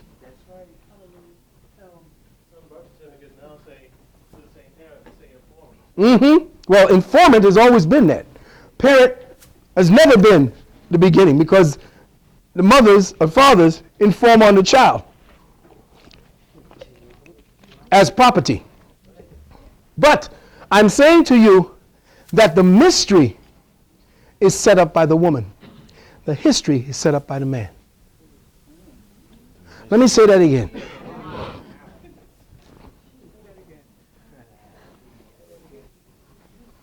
It is man that creates history. He is the one that builds. He is the mason. He is the one that actively goes out, and through his abstract abilities to think and to bring things into three-dimensional matter by his ways of building, he does that. But the reason why he does it is because he passes through this. He gathers up from the mitochondria the materials necessary to become the grand architect.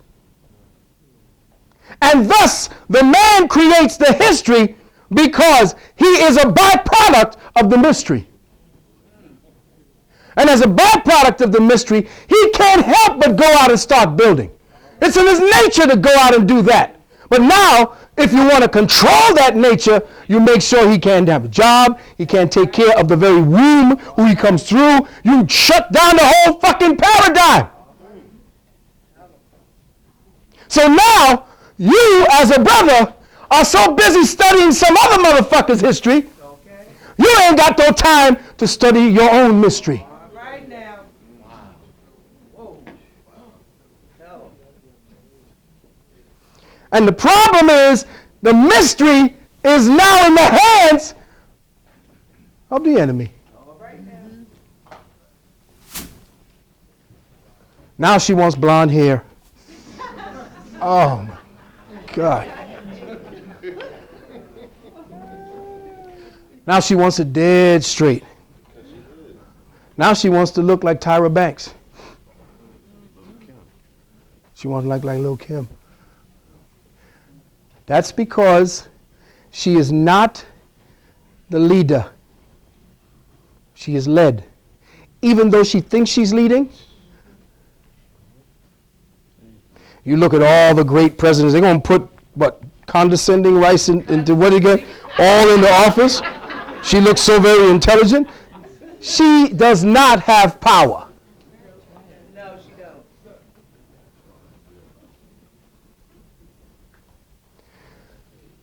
The woman reflects.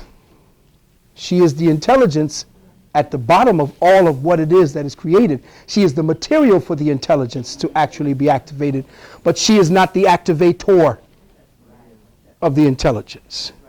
She by nature doesn't follow.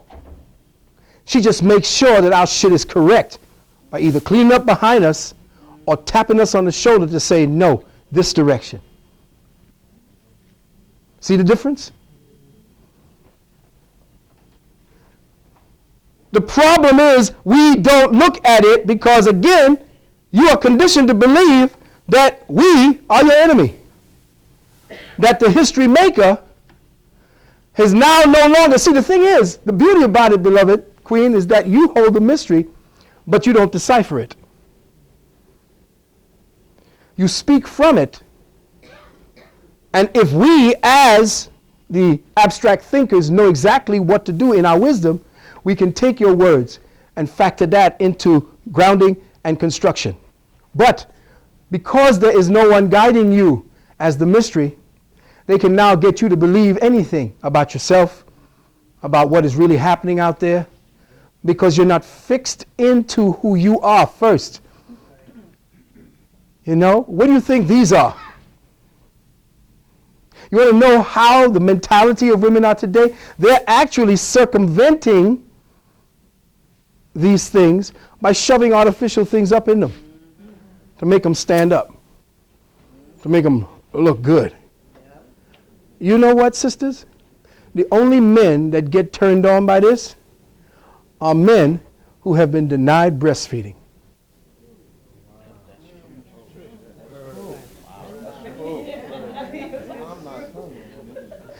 All of our children have been denied the breast by nature. So this is going to look very tantalizing because I don't know what that is. That's, whoa, that's, The denial of the breast, that's why Africans is like, okay, yeah, we walk around, we cool, we know what they're for.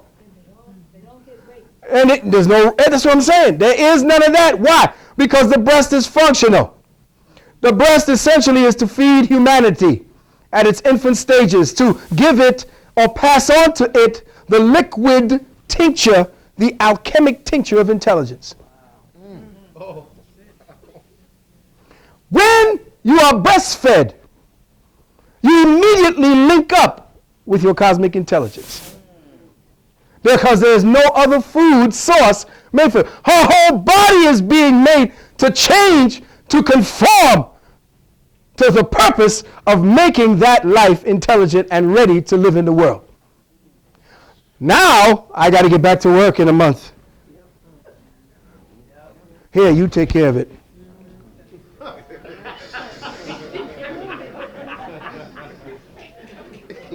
And you wonder why our children are so crazy? I keep telling people to get that tape called The Cradle of Civilization.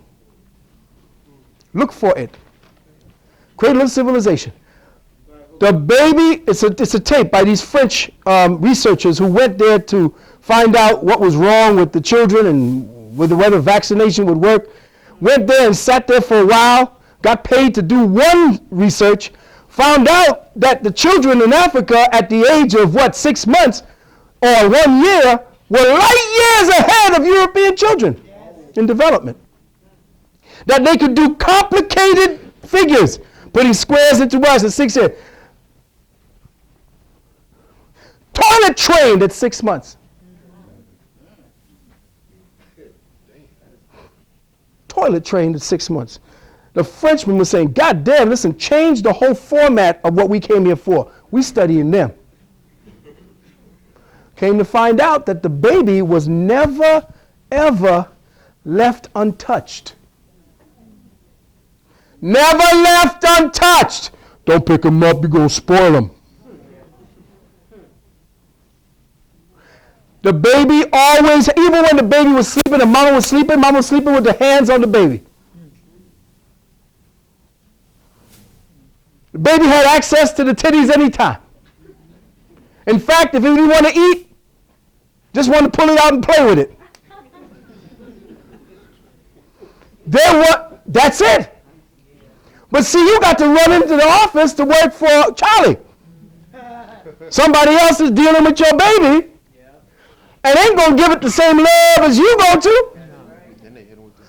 And they don't even teach you the extended family conception because everybody's so individually fucked up, they ain't got no time for nobody screaming and yelling. And you got to remember this too, that a screaming and crying baby is evidence of poor parenting. No aspersions. But anytime a baby continues to cry, there's something wrong with the parents. Yes, the parents. Parents. Or parent. Yeah. Why I say that is parenting is an art. And it's handed down from the elders to the young ones. And parenting is not about waiting until the child tells you. It's just listening to the child's sounds and knowing exactly what it needs, circumventing it, and the child not crying. Because every time the child cries, it loses an ounce of its energy in its blood. All tears are like bleeding.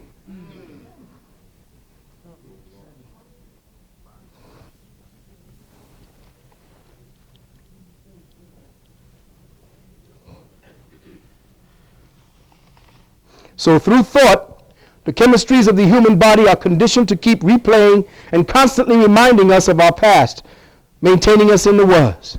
Symptoms such as intense anxiety, stress, headaches, memory loss, strokes, high and low blood pressure, sudden muscular pains in the back, shoulder, and chest. All are physical points of reference where our thoughts, judgments, concepts, and values are stuck in the was. So every time you got a back pain, know that's the was. When you got a headache, that's a was fucking with me.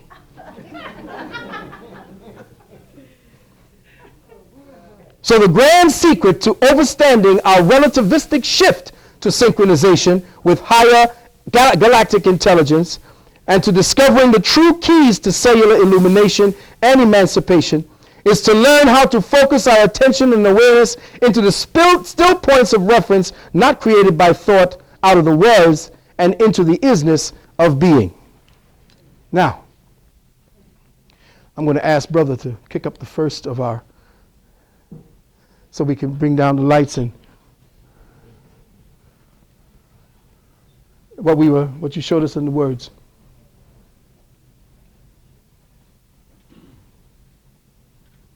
It doesn't matter which context.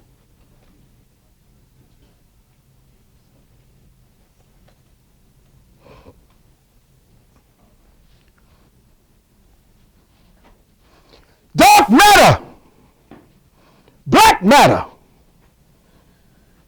black matter. He says, what's the matter? Black matter.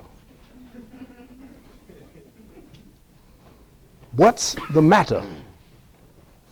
Black matter.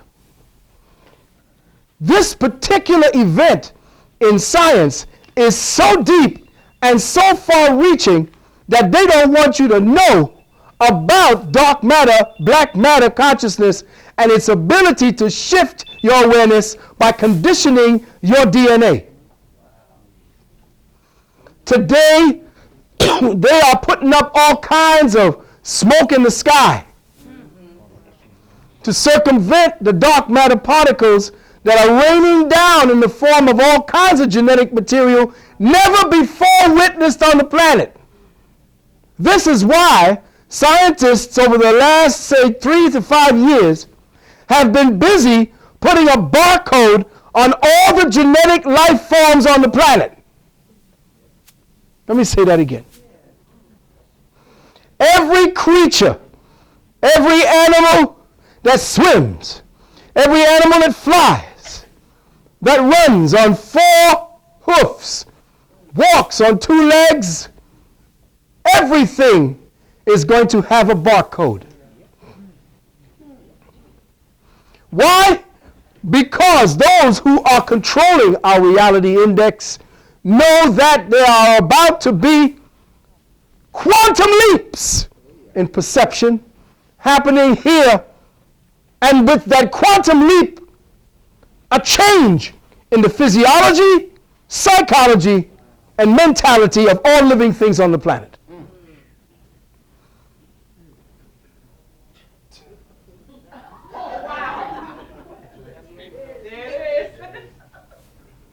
Did I say something?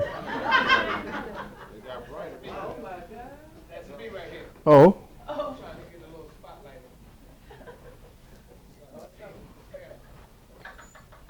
I was wondering. I thought the ancestors said, "What did you say that for?"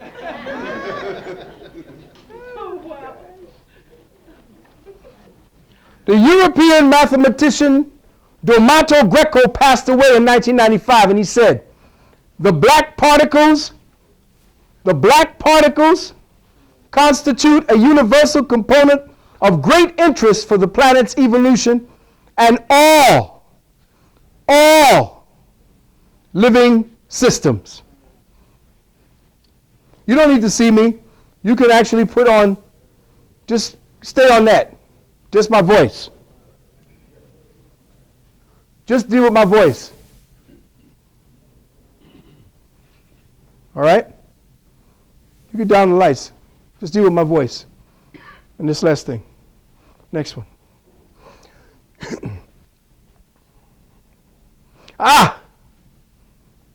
That was nice. I like that. The most important physical properties of cosmic black matter are, listen carefully, its electrical conductivity,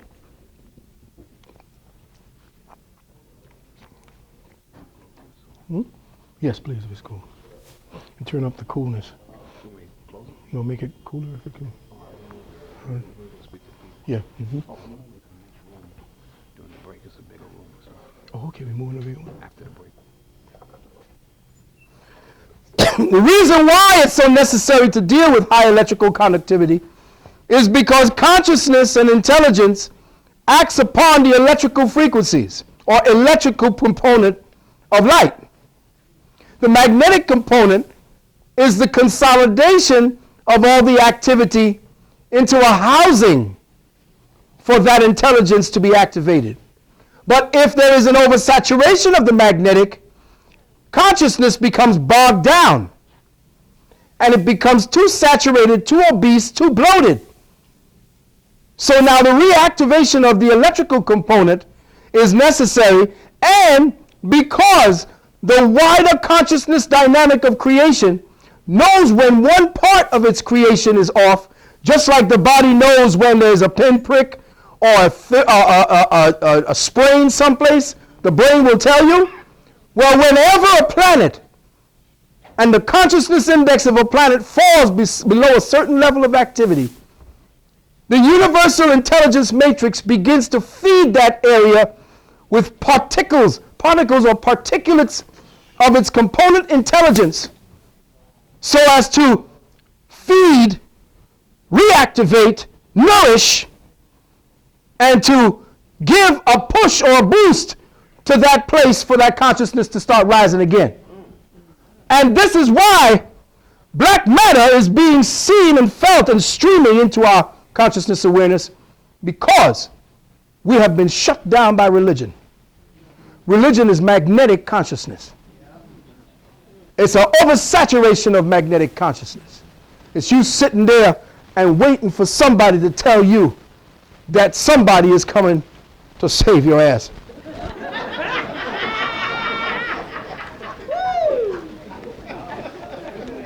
It's you believing that somebody is coming to take you out of your goddamn misery. And it's not going to happen that way. And vaccination, if you will, of consciousness as it's coming into our reality. Lights.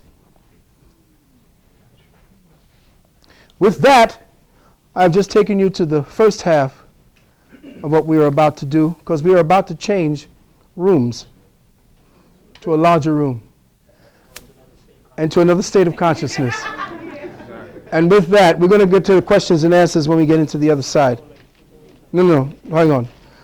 I wanted to speak to this only because these brothers have an imperative, and I'm following theirs for right now. So with that, I will say to you, thank you for your attention in this half. Go out, help the brothers and sisters if you want. Yeah, we got vendors outside, some food, some water. All the DVDs on the outside that say classic lectures on them. All of the donations from that will go directly to Phil Valentine. So we also would like you to come up, and we got a hat right here. I'm gonna start it out myself, you know what I'm saying? Because we're trying to make sure the brother don't have no problems. You know what I'm saying? When he gotta do what he gotta do. Oh, wow. We're gonna start him out with a swing and keep it moving.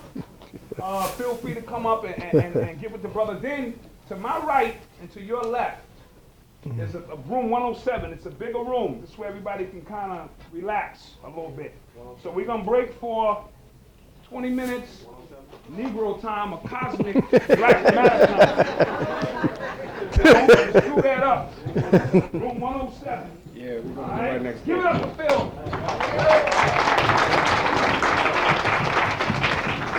We back.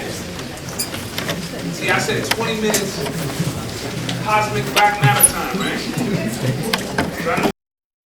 1 hour.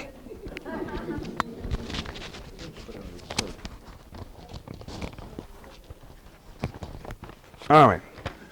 A couple of quick announcements. The House of Consciousness presents Black History Month overview. So for every week in February, I mean, every month is Black History Month. We know this, but for an opportunity to come out and you know, and get some information, on February 5th, Brother Zabak The Hebrew Israelites, the white race, will be punished for their wickedness, mistreatment of the black man and woman. So that's at the House of Conscience. That's at Soul Brothers Boutique on February 5th. On the 12th, Divine Allah and Sarnetta is going to be teaming up to bring you the black male-female relationship, the making and breaking of the divine family and the black nation. That look like that's going to be good.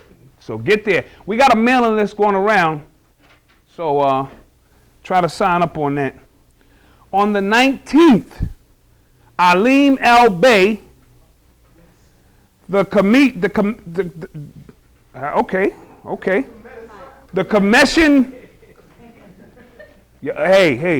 Kemetic astrotheology of Moorish science.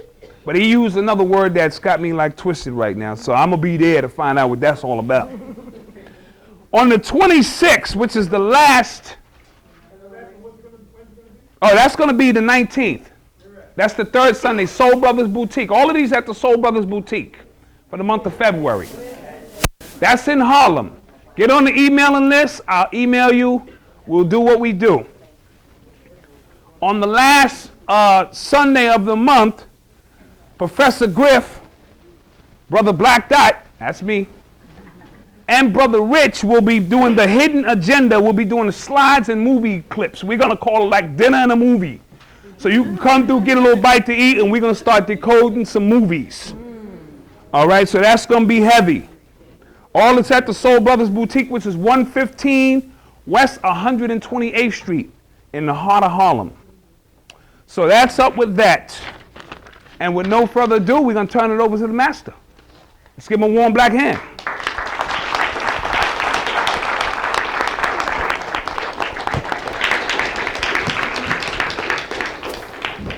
One of the other brothers that I did not mention in that pantheon of great minds, great speakers, is Brother Alim.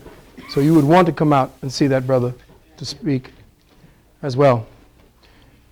First things first, I want to cut out 5 minutes of my time to bring a brother forward because people are asking, I know they want to know what the heck this is. I want to invite Brother Maurice Bey up 5 minutes to speak on that. Brother Maurice Bey, let's hear it from him.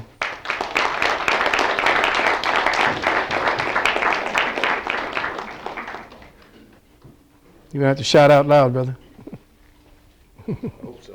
This is a gift that I gave to Phil. This is actually called Orgone Cloud Buster. And if you look at the dimension.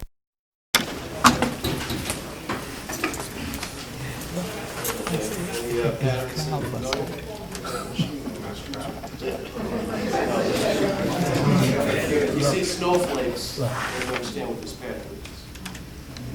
Okay? And basically, what this does is this actually helps to actually clear radiation. It also helps to clear issues directly with clouds. It helps with storm modification. This is like low-tech information. This here is basically something to get started with when people are interested in actually building them. And I'd be more than happy to talk to people about it. And my investigations have found that this is very effective with certain geometric patterns to get rid of certain radiations in your body. Okay. Give it up for the brother.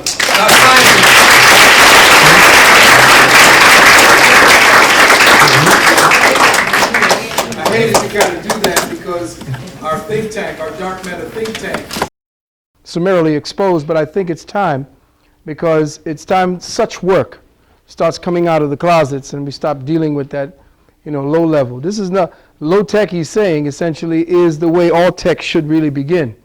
The highest technology is really no technology, it's use of the mind. But if the mind uses the simpler tools to amplify its own resonance, as this will, then that's what we're going to be doing. But we have a powerful dark matter think tank in our very community that I've had the privilege of meeting, and he is one of them, and Brother Maurice Bey, Lester Loving, Brother Hank Rising Sun. These brothers are constantly in this spirit thinking and making little gadgets. Let's try this, put this on. And this is the dark matter melanin energies trying to filter through. Now, I wanted to take a moment, first of all, to give props and praises to 3 people who have been near and dear to me in the works that I've been doing. And I have no problem having to say just wonderful words to you about these people because I know these people. It's like, this is a good book, read it. No, I know the people who invested the time and the intellectual capital to put this together. So first I want to give props and praises to a brother that I've known very well for a very long time. This brother was my son's first teacher. My son went to school, didn't go to school. And when he went to school, he's so odd he didn't even fit in. But this brother has a book. Huh? What happened? Couldn't get in? No? Okay. This brother has a book that I think is really necessary. If you could zoom in on this, Brother Sarnetta. The brother's name is Brother Heri Kafra. And this is his new book. And it's awesome. If you want to deal with the fundamentals of Commission science, that ritual is now seen to be, as far as what we think is ritual, which is actually Commission sciences of the highest order, then you need to really check this out. In fact, all of the pictures are in color. There is no black and white picture anywhere. Every one of the pictures is by an artist that essentially feels the Commission energies, and just by having the book in your hand, you'll feel it. So I suggest that this is a foundational book for those who want to get into the inner orders of the Commission rites. It's called The Pyramid Matrix, A Guide to Survival and Success by Heri Kafra. Okay? His name? H-E-R-I, Heri, and Kafra, K-H-A-P-R-A. Oh, A-F, I'm sorry, R-A. Next. Huh? We're going, oh, okay, yeah. Good point. I believe that he is telling us to go online, if I'm not mistaken. Best thing to do is to see me at the end, and I will give you his number, and we'll work it from there. Next, of course, I think you've seen it outside, and I highly recommend it because of who I know this brother is and what he has invested and what he has done to decode and decipher what it is that the mainstream mentality called hip-hop really is, and where it came from, its origins, its continuum at this point, and its destination. And I believe that this is something that you need to get, not only just to read for curiosity's sake, but to read it to the young people who are so overwhelmingly influenced by it. This is the way that when they say something, one thing at you, and you as a parent who, because you don't know anything about hip-hop and what its genre is, you standing there and saying, well, no. Now with this book, you aren't going to be all dumbfounded by their actions, and they are going to be perplexed by the fact that you got such depth of knowledge about where their head is at, which will make them even twice as alert as to how to be with you. So I suggest that you get the Black Dot's book called Hip Hop Decoded, From Its Ancient Origins to Its Modern Day Matrix by Black Dot. And last but certainly not least, what we are talking about here today, a work that I have known has been in progress for at least about 5 years, maybe even 10 or more. And it's about time that this sister will get her due, because this is the work that she has been putting together for a long time amongst other great scholars who have been working about the dark matter paradigm. And the name of the book that you all need to just rush out and get, along with these other books, is Why Darkness Matters by Dr. Ann Brown, Brother Bruce Bynum, and Dr. Richard King and T. Owens Moore. This is a collaborative effort of some of the most powerful dark matter minds that we have working inside the enclaves of the education system.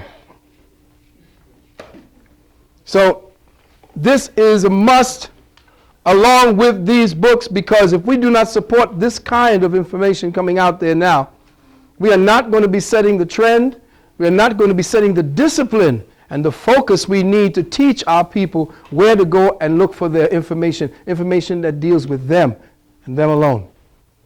Okay? Not bringing in and homogenizing and trying to say, well, Elizabeth Taylor, and Colin Farrell and all this crap. You want to get it from the source, you go to your people so that they read it. When you're going to get this book, you have to go up to www.africanamericanImages.com. africanamericanImages.com. And if you want to know about Brother Black Dot, go out there and talk to the author himself. Support the brother. Support the brothers and the sisters who are writing about the truth, the show enough dark matter paradigm, what's getting ready to happen. They are going to be at the forefront of what it is that is studied by your children and your grandchildren tomorrow. And with that, give them a round of applause.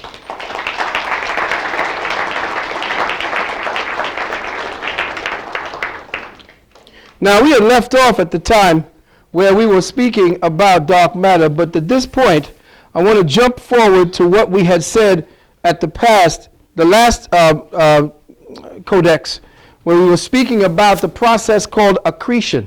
Now, this is a word that was introduced, the process called accretion, where we had spoken about dark matter, of course. Right, hold that point.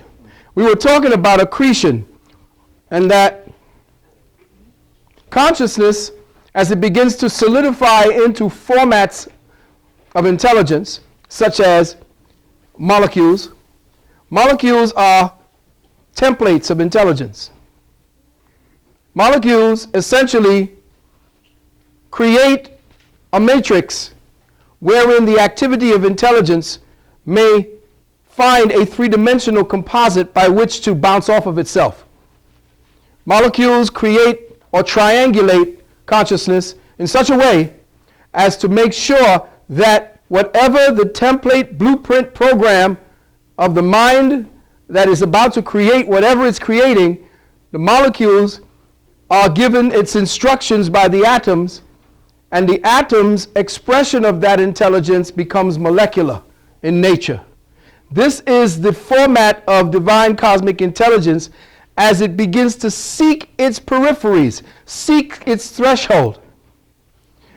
You see, all creation seeks a threshold.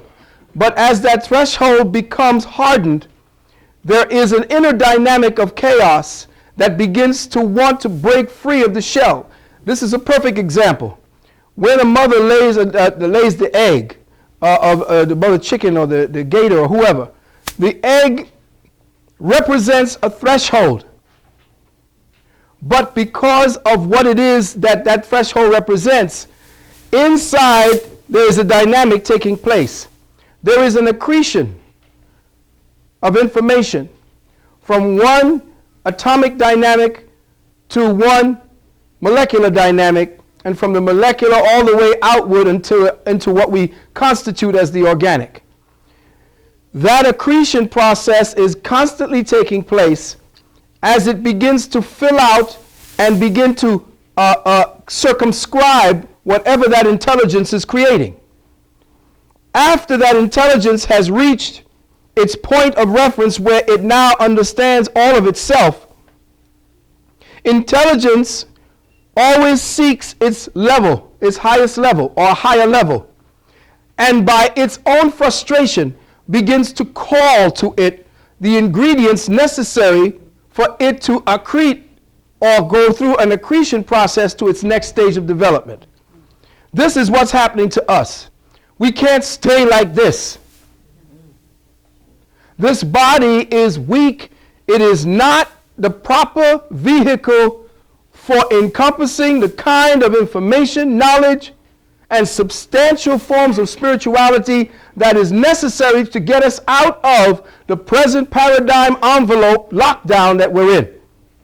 Your body is riddled with diseases because it's riddled with judgments. And until you have gotten past the shell that you've created for yourself with your judgments, you cannot call to yourself the necessary components whereby, through the accretion, bring yourself outside of that envelope into a higher form of intelligence. Now, what we are looking at present is the accretion process of a program dynamic we call hydrogen. There is only one element on this planet. There is only one element in existence and in creation, and that is hydrogen. Hydrogen goes through a multifaceted representation of itself because intelligence is always seeking to accrete.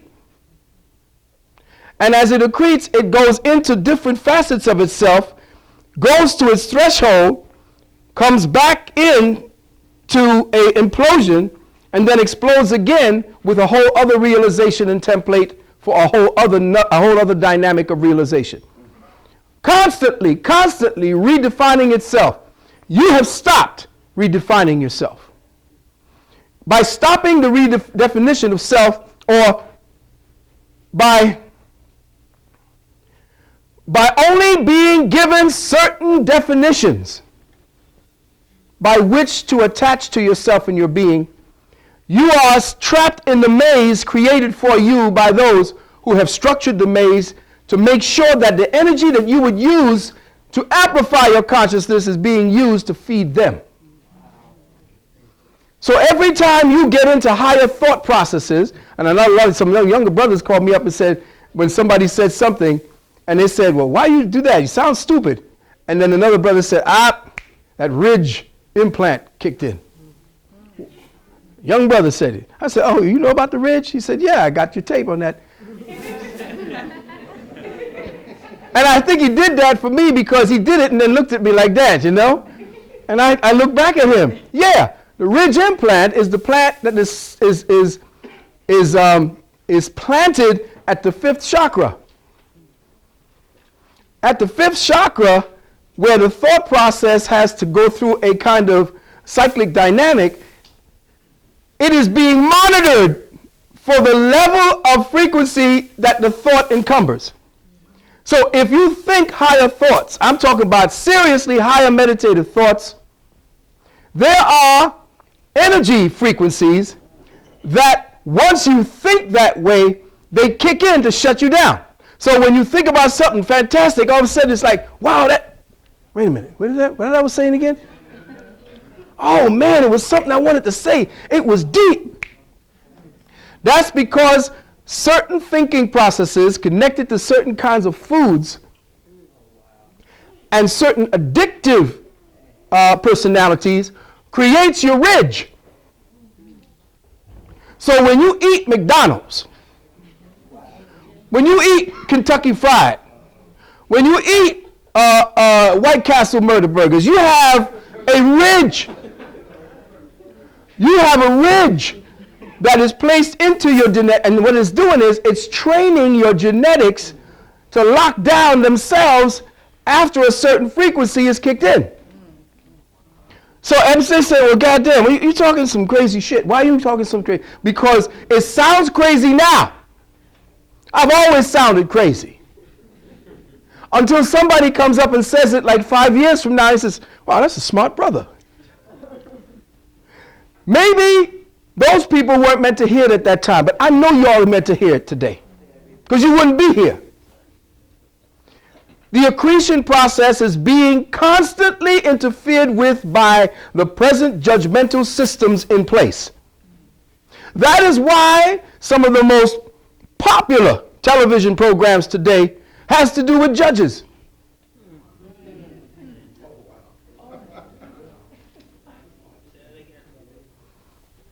Most popular programs on TV today has to do with some goddamn judge handing it out to two of the most clueless motherfuckers on either side of the desk.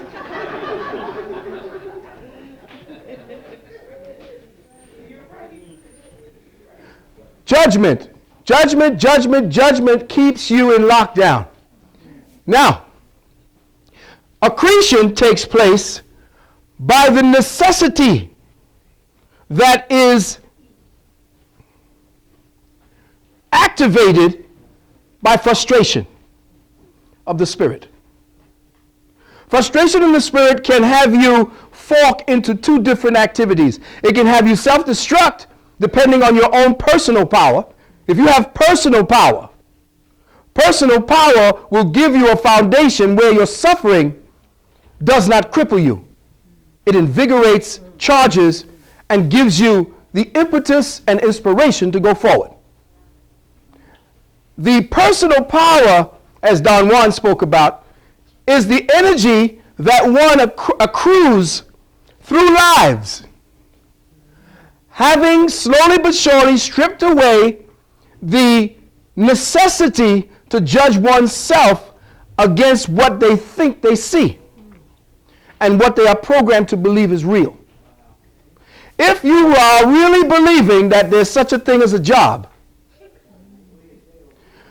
if you really believe that there's such a thing as a government, and the fact of the matter that it can beat your body into place and you say, okay, then it's got to be real, then you and your spirit have been marginalized and regimented for maybe another 1 to 2 lives. But if you know that everything that you're doing is nothing more than a projection, and that what is happening is that you are fed a stimulus that is meant to give a specific effect to you, and in that effect you project from that in reaction to that stimulus, you create the world. So the world is actually a reaction. So now you got to find out who's making you react. When you find out who makes you react, then you overstand the artificial mind that has you creating appetites and judgments to lock down the peripheries of your expansion. Keep you crystallized inside of an artificial paradigm so that every activity, however mad or things, brothers shooting one another, taking drugs, sisters getting raped, craziness going all around, people killing one another, that is the cause. The peripheries, the chrysalis, the borders have been locked down. They are not allowed to grow. And religion is the one keeping it enforced and in place, because it relegates your thinking to believe that a divinity outside of yourself is not you. How can that which projects you into a projection be not you? Let me say that again. How can that which projects you into the projection where you are projected be not you? The originator and the destinator are the same. There is no disconnection from that which is projected from that which projects. So to say that you got to wait for somebody to come and rescue your ass from out of the projection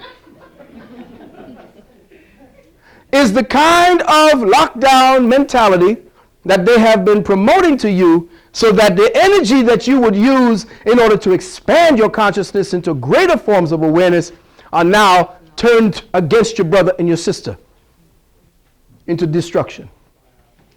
So there you see 5 elements that we're going to go over for a minute. We're going to speak on that. We're going to speak on what is known as the system of force accretion, which we talked about in the last book of the earth. The system of force accretion is generated by what is known as cosmic intent. And all cosmic intent can be seen by the activity of what we see being portrayed to us by the behaviorisms of the planets and the suns and the stars. So for instance, gravity, the force accretion called gravity, working at the level of thought and the atom, is generated by cosmic intent to draw its next existing dimensional field into conjunction with the existing elemental frequency component. So, force accretion is using the next wave harmonic paradigm up from yours to draw it to you so that you and it become one.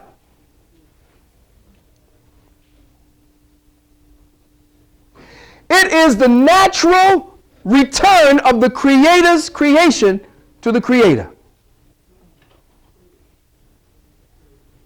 It is the natural implosion process that happens after the explosion. See, they didn't tell you what happens after the Big Bang. After the Big Bang, then there is the coming together of all that was banged.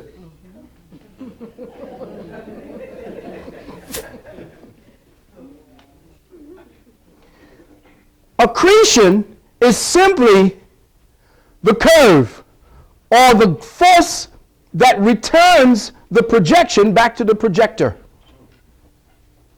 Consciousness will always return to itself because it doesn't exist outside of itself.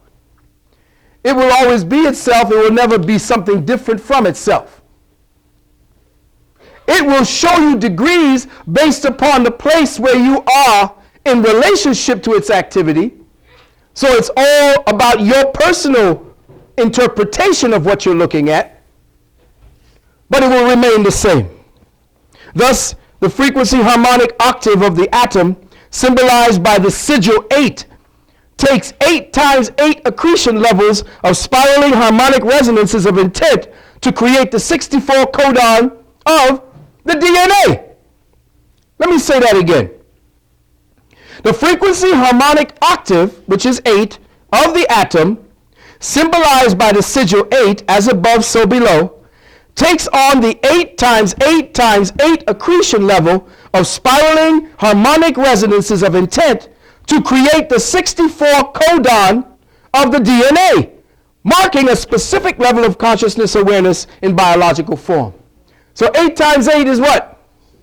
Exactly. So the accretion level of consciousness, after it has reached a certain level into matter, begins to accrete automatically based upon what it's returning to. So what is it returning to? As we return, we automatically get pulled into the gravitational field of higher consciousness and awareness, because from the point of explosion back to the center, all the areas here closest to the center represent the highest level of consciousness. So as the periphery begins to collapse back onto itself, which is what's happening, but you don't want to leave the shell, you don't want to leave the surface, you don't want to leave the superficial, and follow the dictates of intelligence back to the learning of itself. See, what happens is, and listen carefully, when the Creator creates, and the mind of the Creator creates, that so-called explosion out from itself, the shell that is created in that limitation, remember, the Most High doesn't create by going out of itself, it creates by going into itself.